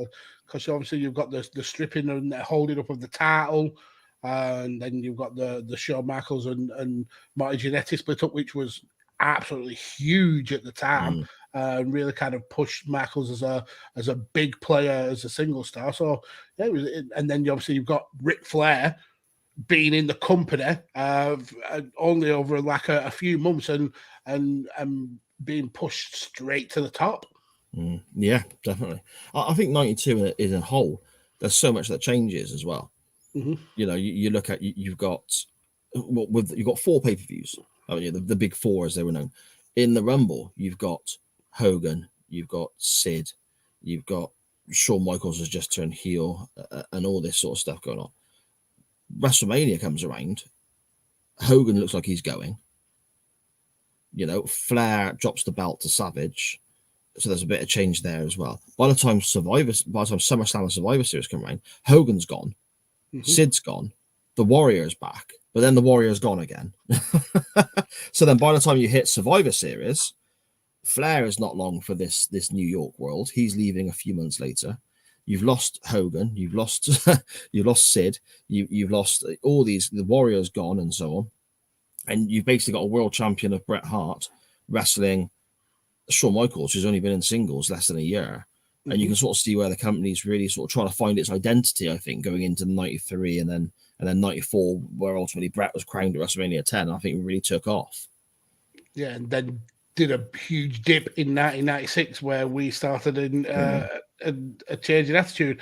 Luckily, we're getting to 1997 now where things are going to take off pretty soon, and we're getting into that hot attitude era period of WWF. But yeah, there was from this like 1992 where it was arguably some of the best wrestling in the one company to transfer a year later. Yeah, it's almost night and day how the company stands. Yeah, definitely. Before the Rumble actually starts, we get the standard kind of, I suppose, it's almost like the old promos they used to cut back in the territory days of guys talking. They should bring this stuff back. Just literally no one holding a microphone for them, just them talking to the camera. I'm going to win the Royal Rumble because blah, blah, blah, blah. Yeah. You know? Yeah, because I think you get Macho Man. He's got the feud with Jake the Snake. So he said he's got two things that are going to happen. I'm going to get my hands on the Snake Man, and I'm going to leave with the WWF title. Dig it. Yeah. Just those little promos are amazing. And then Repo Man, the best wrestler that's ever graced the history of the world, saying that he's going to steal from 29 other guys. And I just love all this shit. And Bulldog is saying I won a Rumble in the hallowed halls of the great Albert Halls. So it's going to be a Royal Rumble. Yeah. So nice damn good. Nice try, Davey. Not quite on the mark, but you know, at least you're there. He puts in a shift, to be fair. Yeah, he does. But we will get to that. He does. And with regards to those interviews, you look at, say, Savage and you look at Sid is one that really stood out because the close-up of his face right at the very beginning. Obviously, Flair is usually the usual crazy, ranty Ric Flair, and Hogan is shouty Hogan. All I can really think about whenever I see those interviews is, man, cocaine is one hell of a drug, isn't it? Let's be fair. You know, you see those guys. And the annoying Hogan like stood at the side, not even looking at the camera. That it pisses me off. Yeah, you've got huge arms, Hulk. They're orange. We get it. You're a muscly chap. And do you know something, Hulkamaniacs? We get the chance to prove something that no one else in this Rumble can prove. How I will call people names, and yes, and I'll be the hero, and soon I'll be pissing off to another company, brother. Exactly. I'm going to do it better than Brett. They'll never find out I'm talking to WCW. The Rumble itself starts with DiBiase and the Bulldog as 1 and 2. Shall we not just roll that back, sir? Okay. You're missing out that no good Jack Tunney. Oh yes. So you with a Rumble, you tend to get the announcer. This is the legendary Fink. He goes over the rules. Then Jack Tunney comes in holding the belt. Fluffs is what he's got to say straight away, and then essentially hopes that the best man could win. But the fact they've gone from Hogan calling him a no good Jack Tunney who's screwed with the Hulkamaniacs to then Jack Tunney being in the ring saying may the best man win. Yeah, I just thought that was comedy genius. Yeah, you always felt whenever Jack Tunney was on screen, something really important was going to happen. No, you didn't. But then, he only turned up on like Superstars or something like that, or Primetime Wrestling when there was something important to happen. He stole a living as the president. He was bad at making decisions. He stole a lot more than that, but there we go. That's a story for another day. Look it up, kids. He was a naughty boy, and that's why he got sacked. DiBiase's out very, very early, isn't he? And I think DiBiase ends up actually being the only person in this Rumble that Ric Flair doesn't share the ring with from 1 to 30. Yeah, they essentially shoulder barge each other on the way past, or Flair walks past their DiBiase and kind of gives him a little nudge. But yeah, this kind of early elimination from DiBiase is actually quite shocking because he was a big star, a huge star at the time. And obviously Bulldog was on his way to being a big star. So for Bulldog to eliminate DiBiase in just over a minute and have the time to hype up the crowd before Flair even gets there, that was a shocking way to start a Royal Rumble. Yeah, you wouldn't have expected. Yeah, and DiBiase as well. He has got a track record of going long times in Royal Rumbles, hasn't he? One of the ones in the 80s, he sort of, I think there was a 40-minute run, 50 minutes, something like that. He's got a record of going long. So, it is quite a surprise. But then, of course, here comes Slick Rick at number 3. And Bobby Heenan's reaction here. Yeah. Oh, my goodness. Bobby's brilliant on commentary at the best of times, but his bias towards Ric Flair in this show it's unparalleled. It's so damn good. Yeah, he's fuming that Ric Flair is number 3. I mean, all the way through the show, he's saying to Gorilla, "Oh, I'm just going to go backstage and find Ric Flair." And Gorilla's like, "You're fucking staying here, Bobby. Yeah, you've got a job to do, mate." Oh, so good, man, so good. Heenan's fantastic, as you said. But I mean, this to me is this Royal Rumble. It is a story of two things. It is a story of Bobby Heenan's commentary and Ric Flair's performance. Those are the two. Obviously, we'll get to the end of the match shortly with the heel turn with Sid and all this sort of stuff. But that to me, the two dominating points of excellence for this show. That Heenan is as good on commentary as Flair is as good in the ring for me. Yeah, I totally agree. And I mean, the chemistry between Gorilla and Heenan has been arguably the best that you'll ever hear in wrestling. And the way Gorilla is just digging at Heenan, like with the things like saying nobody who has been in the first 5 has ever won the Royal Rumble. I mean, there'd only been 4 Royal Rumbles before this. It's not like this is decades and decades old, but just those kind of little digs at Heenan just make the show 10 times better. I mean, if you watch this without listening to the commentary, you're essentially missing out on half of the event, because those two on commentary are just so good and really add to the harp of the Royal Rumble. Yeah, totally. It just Heenan he makes it just all the way through. I mean, literally just this moment when Flair comes out and you see he just no, God damn it, and one of the lines he says, and it's so good. He goes, I'll apologize to the people. I don't think I can be objective. And Gorilla fires back saying, when have you ever been objective? Yeah, it's just so damn good. It is excellent. I mean, a couple of the people that stand out to me in this Rumble, the Repo Man. I know you're a big fan of Barry Darsow, Magsy, but he goes from playing Demolition Smash, and I suppose it shows how talented the guy is. He goes from playing Demolition Smash to the Repo Man, but then you see the Repo Man, does this whole shuffling around, sneaky, creeping up. Yeah, and it's so different to Demolition, who are very much stand their ground in your face and so on. I hated the Repo Man when I was a kid. I don't think we can be friends anymore. No, hear me out. I hated the Repo Man as a kid, but now I'm older, I realise obviously I'm supposed to hate the Repo Man, and the fact that he does such a good job in making me despise this character, I think shows how great this guy was. Yeah, I've just always had a love for him. Just the wrestler himself, Barry Darsow. I think he's incredibly underrated. I mean, saddled with the awful kind of Mad Max style gimmick of Demolition, but yet was able to make it work. Oh, look at him! Repo Man is absolutely boring to say.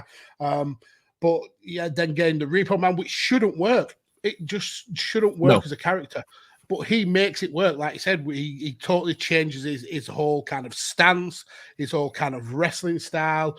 The guy is superb. I think he's so underrated. And even in this match, with a Royal Rumble, it tends to be very simplistic. Wrestlers do punches, kicks, clotheslines, chops. You don't really go too overboard. He is in for the few minutes he's in character all the time. You see him sneaking around the ring. You see him avoiding getting into that's what I love. People. That's what I love now as a grown up. I love that. And he actually gets a couple of eliminations. And it's all because of how sneaky he is. He waits for people to be prone to being thrown over, and he runs over and eliminates them. It's great character work. Yeah, it is. It should have won for me. He should have won this Rumble. We would look I'm more favorably on the 92 Royal Rumble if it led to WWF champion Repo Man. To be the Repo Man, you have to beat the Repo Man. Oh my goodness! Works on every level. You could even steal one of Flair's robes, can't he? Just for shits and giggles. He had his own robe. He had his own robe with tires on as shoulder plates. Repo Man wore in license plates on the back. He didn't need to steal a robe. That wasn't a robe. That was more of a Mac, wasn't it? That was more of a. It was a flasher Mac. It was definitely a flasher Mac. That's the story I told when I saw Barbed Wire in the cinema, and that dude walked in and sat at the back, where and we all knew what he was up to. It was that kind of coat. Yeah. Are you saying that the Lord and Savior Barry Darsow fiddled with himself whilst watching Pamela Anderson? Mate, Pamela Anderson in the mid-90s, no judgment coming from me. You do what you need to do, you know. Sorry, Barry. The thoughts of Sa do not reflect the thoughts of chain wrestling. Oh dear me. Texas Tornado as well in the Rumble. Now, obviously, he wasn't there much longer. I don't think I think he was done by WrestleMania, maybe. But I didn't even realize he was still around at this stage. I thought because he died in early '93, I believe. Yeah, so it's a sad laugh. I mean, he as a kid of this age, he was always a favorite. It was massively loved, but it's only when you grow up and you realize just how tormented that whole family was. Not even just Kerry. The whole it's almost like the Von Erichs were cursed. Yeah, it was sad, and it just goes to show that the real people behind these characters, we hold them up on kind of pedestals and think that they're superheroes when they have the same issues that every normal person has, and obviously he dealt with a lot of issues. And it was only a few years after that I actually found out that he wrestled with like half of a foot. Half of his foot was chopped off, and he was still able to. I mean, the things he could do with half of a foot missing is just shocking, absolutely shocking. And that was one of the things that I suppose contributed to his drug use, I guess, because he was addicted to painkillers. It was a big cocktail of drugs that Kerry Von Erich had issues with, wasn't he? There was cocaine problems, painkiller problems, sleeping pills then were involved as well. And that's always one that you tend to find is always linked with wrestler deaths. But I mean, this wasn't an intentional or unintentional overdose like so many other guys on somas and whatever end up having. He was, he shot himself in the chest. He literally got in the car because he was in trouble for basically he was going to go to prison. He was going to end up being sent to prison for, I think, driving just off his rocker, I believe was the charge, wasn't it? Yeah, with 1 foot. Well, yeah, that he'd already lost in a motorbike crash. Yeah, absolutely off his tree. Got caught driving in a state and was going to prison because it weren't the first time that this was happening. And he was already suffering various issues because of his drug addiction and so on. So he took himself off to the woods and shot himself in the chest. It's just horrific. And I believe he was 33, Magsy. Is that correct? Yeah, and he was somebody who you could see as a world champion in WWF, and you now knowing his backstory, you can now understand why that title was never put on him. I think it was a couple of times he was Intercontinental Champion, but you can see why he never made that step up to being a world champion, because you couldn't trust him to be a champion, the face of the company. Much like how Scott Hall was treated, that his demons were so prevalent that you couldn't have him as the face of the company because it's more than likely that he would have a relapse and something would happen. But yeah, it's a damn shame. And like Dan says in the chat, the whole of that family is their history is tragic. What was there, like 7 brothers and 6 of them have ended up committing suicide. I think there's only one, Kevin, who's still around now. And I remember reading an interview with him, and he said he contemplates suicide all the time. It's just like I said, it feels like the family is cursed, absolutely cursed, and it's a damn shame. I don't think all of them were suicides, really. There was a couple that wasn't. I mean, David, the older, the one who died in Japan, he choked on somebody eating there, I believe, which actually did lead to Kerry Von Erich winning the NWA world title from Ric Flair. David Von Erich was scheduled to win the world championship back in the old territory days, Jim Crockett Promotions and world-class wrestling in Texas and so on. When he passed away, they built the belt on Kerry. Okay.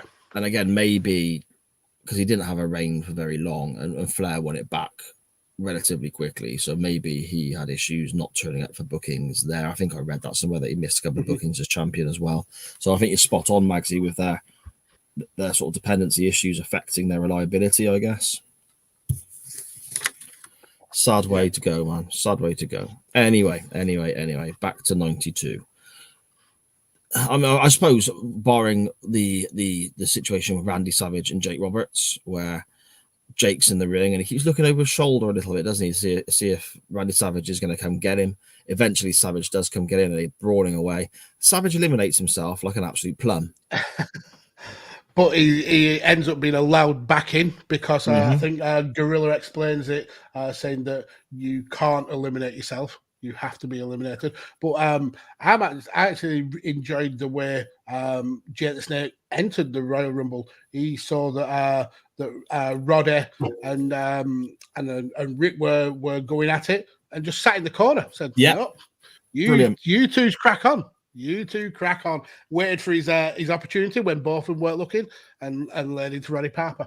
I thought there's some really good storytelling in this Royal Rumble. The stuff with Shawn Michaels and Bulldog, that's a little bit of a running theme. The stuff with Flair and Shawn Michaels, almost like the younger version of Ric Flair. I think he comes in and he hits Ric Flair with what they called then a crescent kick at the time, but obviously we now know it as sweet chin music. There's some really cool kind of like interweave stories going on. But what tickles me is every time a heel comes in, Bobby is wanting that heel to team with Flair, and when they do, he's like, yeah, that's amazing. And when they turn on him, he's always, this is not fair to Flair. This is absolutely not fair to Flair. And then there's a part where Roddy Piper actually sticks up for Flair, and Heenan's like, I take back every bad thing I've ever said about Roddy Piper. He's a classy guy, and it's a kilt, not a skirt. Roddy turns on Flair and he goes, that skirt wearing freak. Yeah. It's amazing. He is so quick and sharp. And he's not rehearsed these sort of things, and he's not got lines he thinks are funny that he's trying to force into the commentary like Jerry Lawler does. This is just a guy at the top of his game, incredibly talented, incredibly quick-witted, just able to just fire this stuff off, Yeah, and he does it with, I think it's Tito Santana comes in, he calls him a flying jalapeno. He's brilliant. It's just so witty. He is absolutely fantastic. So good. I suppose before we get to the final four and then the finish, there's something I wanted to sort of comment on that really stands out to me in this Rumble that I suppose other Rumbles you don't necessarily get. The winner, as we all know by this stage, spoiler alert in case you haven't seen it, but it's fucking 30 years ago. Ric Flair wins from number 3. Now, something that was pointed out, and I've seen this Rumble so many times, and I've always appreciated how great Flair is, and a massive Ric Flair mark, and so on. Something that was pointed out to me, and I don't even know where it was an article somewhere or a podcast somewhere, is whenever a new entrant comes into this Rumble, watch Ric Flair. Because apparently backstage, and again, I can't remember where I read this, and if I can find it, I'll dig it out, I'll put a link on the Twitter and so on, which we all know blatantly is not going to happen, because the moment that comes out of my mouth, I've already forgotten I've said it. But it's apparently everyone was so excited with the opportunity backstage to work with Flair. They saw this guy coming in by 92 he'd done a lot. He toured the world. He was world champion multiple times. He wrestled sellout arenas in Japan and all over Jim Crockett Promotions and WCW and all this sort of stuff. He was iconic. Loads of guys in the WWF who'd been there a while who hadn't experienced the territory days in the 80s as freely as some of the others. They wanted to work with Flair. So what you tend to find is when people come to the ring, the guys who are in there for a long time, the sort of marathon man, I suppose they say, or however they word it, does tend to get a break, whether that's curled up on the floor or whether it's under the ropes, taking a breather, or whatever. These guys, they all actively go and seek out Flair because they get to work with Flair for 30 seconds, 60 seconds, 2 minutes, whatever. And I actually, when I read this, went back and watched the Rumble again with that in mind. And I made a note, a little tally chart of how many guys who came to the ring went straight to Flair, whether babyface or heel. And it was the exact figure, off the top of my head, I can't remember, but it was something in the region of 78, 79% of the entrants went straight to Flair. No matter what they were heel or face, they went for Flair. Yep. So this guy was selling for people, was bumping for people, because obviously he's been in the Rumble longer. The new guy comes in, it's always a case of they run around beating people up before somebody slows them down. They go straight to Flair. Every 2 minutes, Flair is selling and bumping for somebody new. Every 2 minutes. How many times? How many times did he do a backdrop in the show? You lose count. How many times did he do the getting beat up in the corner and then he walks a few steps to the middle of the ring and then face plants? Does it multiple times because he goes for the full. I mean, just an hour he goes from bell to bell. He doesn't stop. He faces every single one, and he gives everyone who he faces their moment in the sun. You get the chop battle with Greg the Hammer Valentine. You get the press slam with Bobby Heenan and Bulldog. You get the face off with Bossman, where they've cleaned the ring, and then Flair thinks he's eliminated Bossman, and he's behind him doing the finger pointing. This guy gives to everybody who faces him in this match. He puts everybody over. It's a masterclass of wrestling. Yeah, I mean, he even does it for IRS. I mean, IRS was always never going to be someone who challenges for the big title, but always a very dependable wrestler. He even gives IRS the when IRS is able to do the kind of double headbutt thing with Flair and Roberts. It's a quality wrestling match. A great performance by Ric Flair. Yeah, the guy may be a douchebag in real life, but in that ring, he makes everybody look like $1 million. See, obviously, everyone knows my preferences. Shawn Michaels and Ric Flair are it to me. They're the two, you know. And I love Barry Windham, of course I do, but he's not on the same. He's not on the same level as these guys. Ric Flair may be in the Hall of Fame very soon. He's not. No chance in hell. What is he going into the Hall of Fame ever? Flair at this moment on that night 30 years ago, no one can touch this guy for me. This is insane. This is so good. Well, he says in his pre-fight kind of like almost promo, almost where he's lived his life with one mantra: to be the man. You've got to beat the man.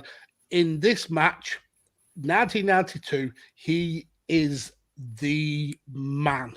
Yeah. Simple and clear as that. Without a doubt.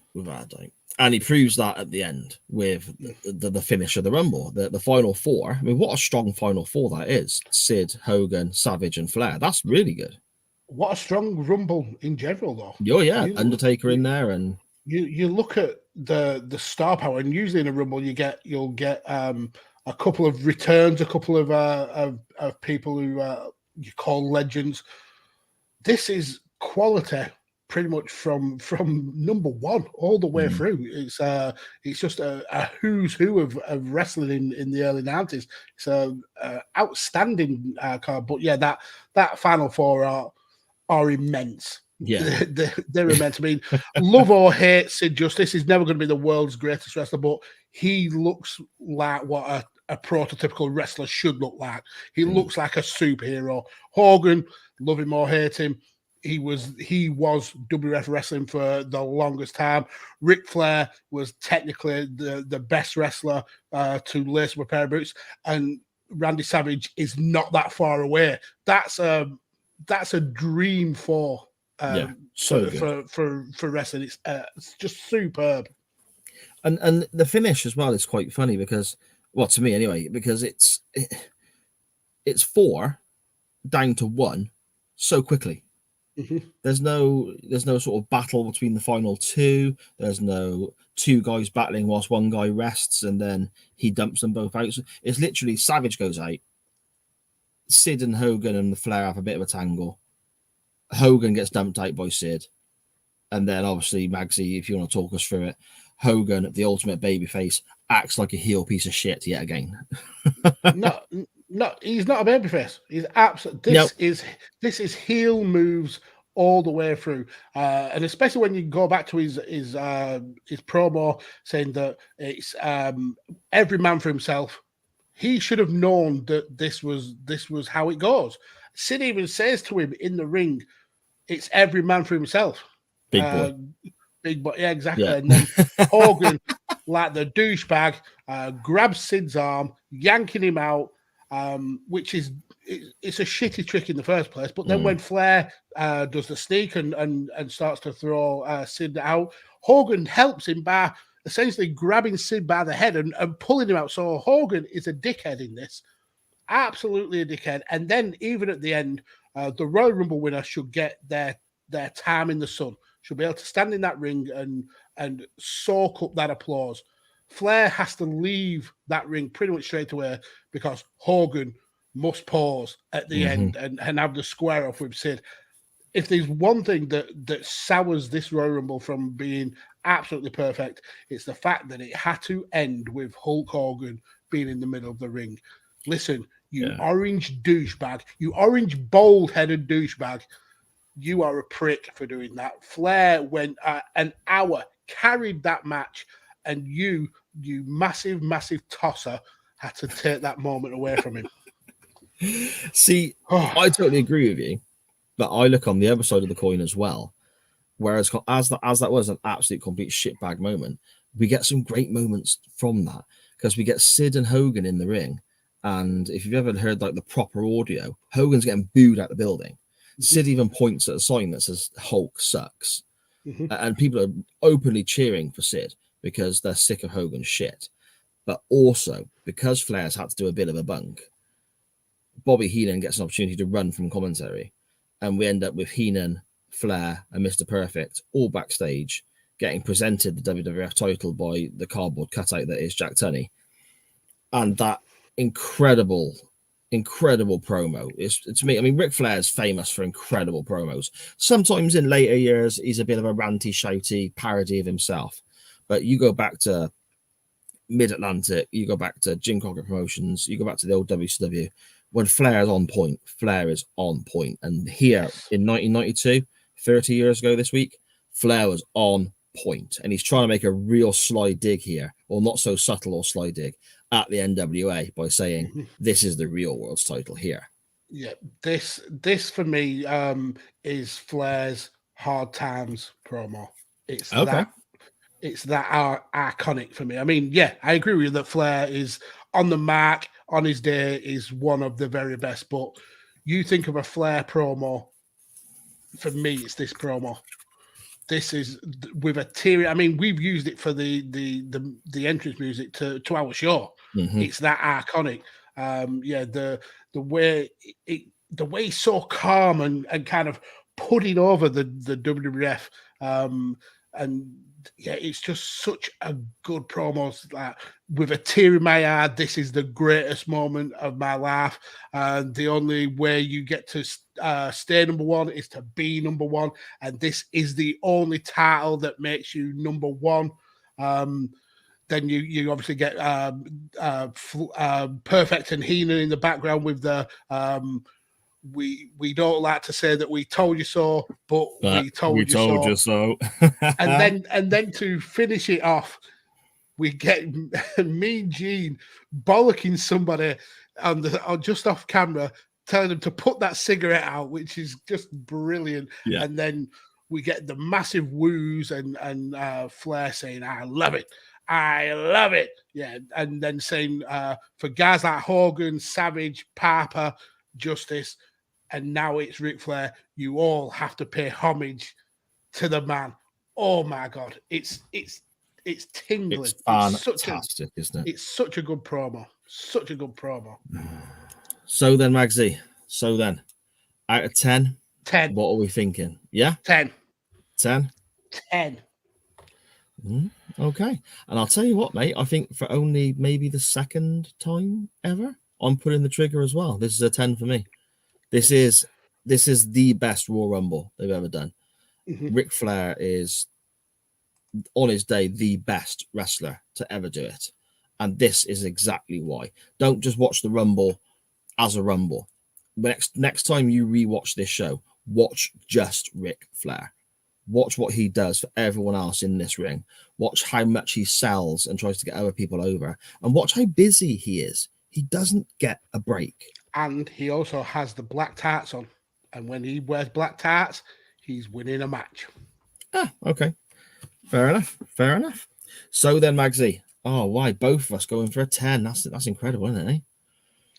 And it absolutely deserves it. Like you've said, it's arguably the best Royal Rumble ever. And it's 30 years old this week. And they haven't been able to top it. They've come damn close. They've definitely come damn close, but for me, they haven't been able to top it. But yeah, 10 instantly. Yeah, definitely. As Dan Griffin says, with a Tar Dillinger 10. 10.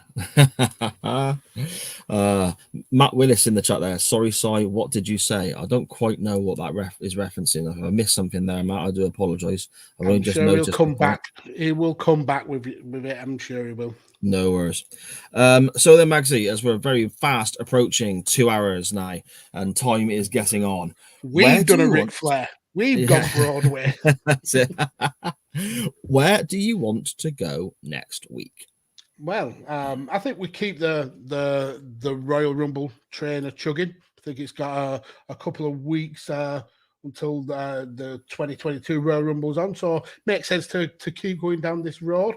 And I want to go to a Rumble that maybe doesn't get as much love as it should. So I want to go to the 2003 Royal Rumble. That was the one that was started with Shawn Michaels and Chris Jericho, who were in a feud at the time. Jericho, he won a battle royal, which gave him the option to choose his number. And because he knew Shawn Michaels was entering number 1, he actually took number 2, so he could face off with Shawn Michaels straight away. I think Lesnar ends up winning the Rumble altogether, but yeah, I think it's one of the underrated Royal Rumbles. So I'm going to go for Royal Rumble 2003. Oh, that is a great shape. Yeah, definitely.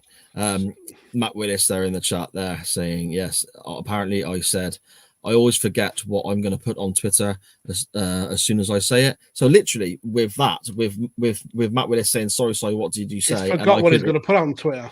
And I couldn't remember. I've just basically confirmed exactly what Matt's getting at. So you don't remember what you said you're going to put on Twitter, did you? Yeah, but we haven't got time to go back to it now because we've got to do this. In other words, I'll listen when I'm editing for the audio, and then I'll forget to do that as well. Exactly. My choice is not a Royal Rumble magazine because you let the sound down every time. Not every time. Why don't you get a Doctor Who TARDIS, go back in time, and pick a Royal Rumble? Oh, well, yeah, I could do. Problem is, if I did do that, I'd just be traveling back to 1992 to watch this one because it's the best Rumble. So, but on the note of a Doctor Who TARDIS and so on, you can hear some thoughts about Doctor Who from Dan Griffin and myself on Tuesday, the 1st of February, when the Doctor Who pod starts for the first episode coming out there, and then and every Tuesday for the first season, which is going to be about 13, 14 episodes, I think. So yeah, look out for that. But I want to stick with, basically I've been very, very inspired here by Ric Flair. The guy's performance was incredible, and he and Heenan make this a 10. So I would like to go to a Ric Flair match. I'm thinking the Ric Flair's best year in professional wrestling, as far as I'm concerned, with the feud. 2010. No, not 2010, Magsy. He had some good moments in 2010, but the best year in his career, as far as I'm concerned, the feud with Funk, matches with all sorts of people. 1963. Was Let's go back to the WCCW days and watch a graded match in black and white. He didn't actually work for WCCW very often, to be fair. But we'd only pass through there every now and again back in the territory days when he was champion. But yeah, I would like to go back to 1989. And in 89, and Millwall Chris has got it spot on in the chat there. Ding, ding, ding, ding, We're ding. going for Flair versus Steamboat. But this is a trilogy, and this is a really famous trilogy as being possibly the best trilogy of all time until Omega Okada came along. And that's the first time it's really been challenged as the best trilogy. So Costing, never mind. Well, yeah, but this is better. Trust me. In ring, this is better. In terms of match quality, yeah, absolutely. Yeah. Well, there you go then. What are you on about? But you have the 2 out of 3 falls match and all sorts. There's so much great wrestling involved here.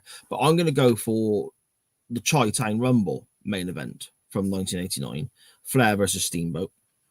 I feel it's a bit quicker than some of the other matches because it's not as long. So we get to see Flair and Steamboat really tear it up for a period. So that's my choice there, my friend. Ric Flair versus Rick Steamboat for the NWA World Championship, the Chi-Town Rumble in 1989. Great pick. So definitely tune in next week where we'll be covering the 2003 Royal Rumble. Most likely. Because people don't seem to want to go back. People don't realize wrestling began before 1997, do they? Everyone thinks the Attitude Era and Steve Austin's it. Just give it a chance, people. You will love it. Okay. When Barry Windham saved the world.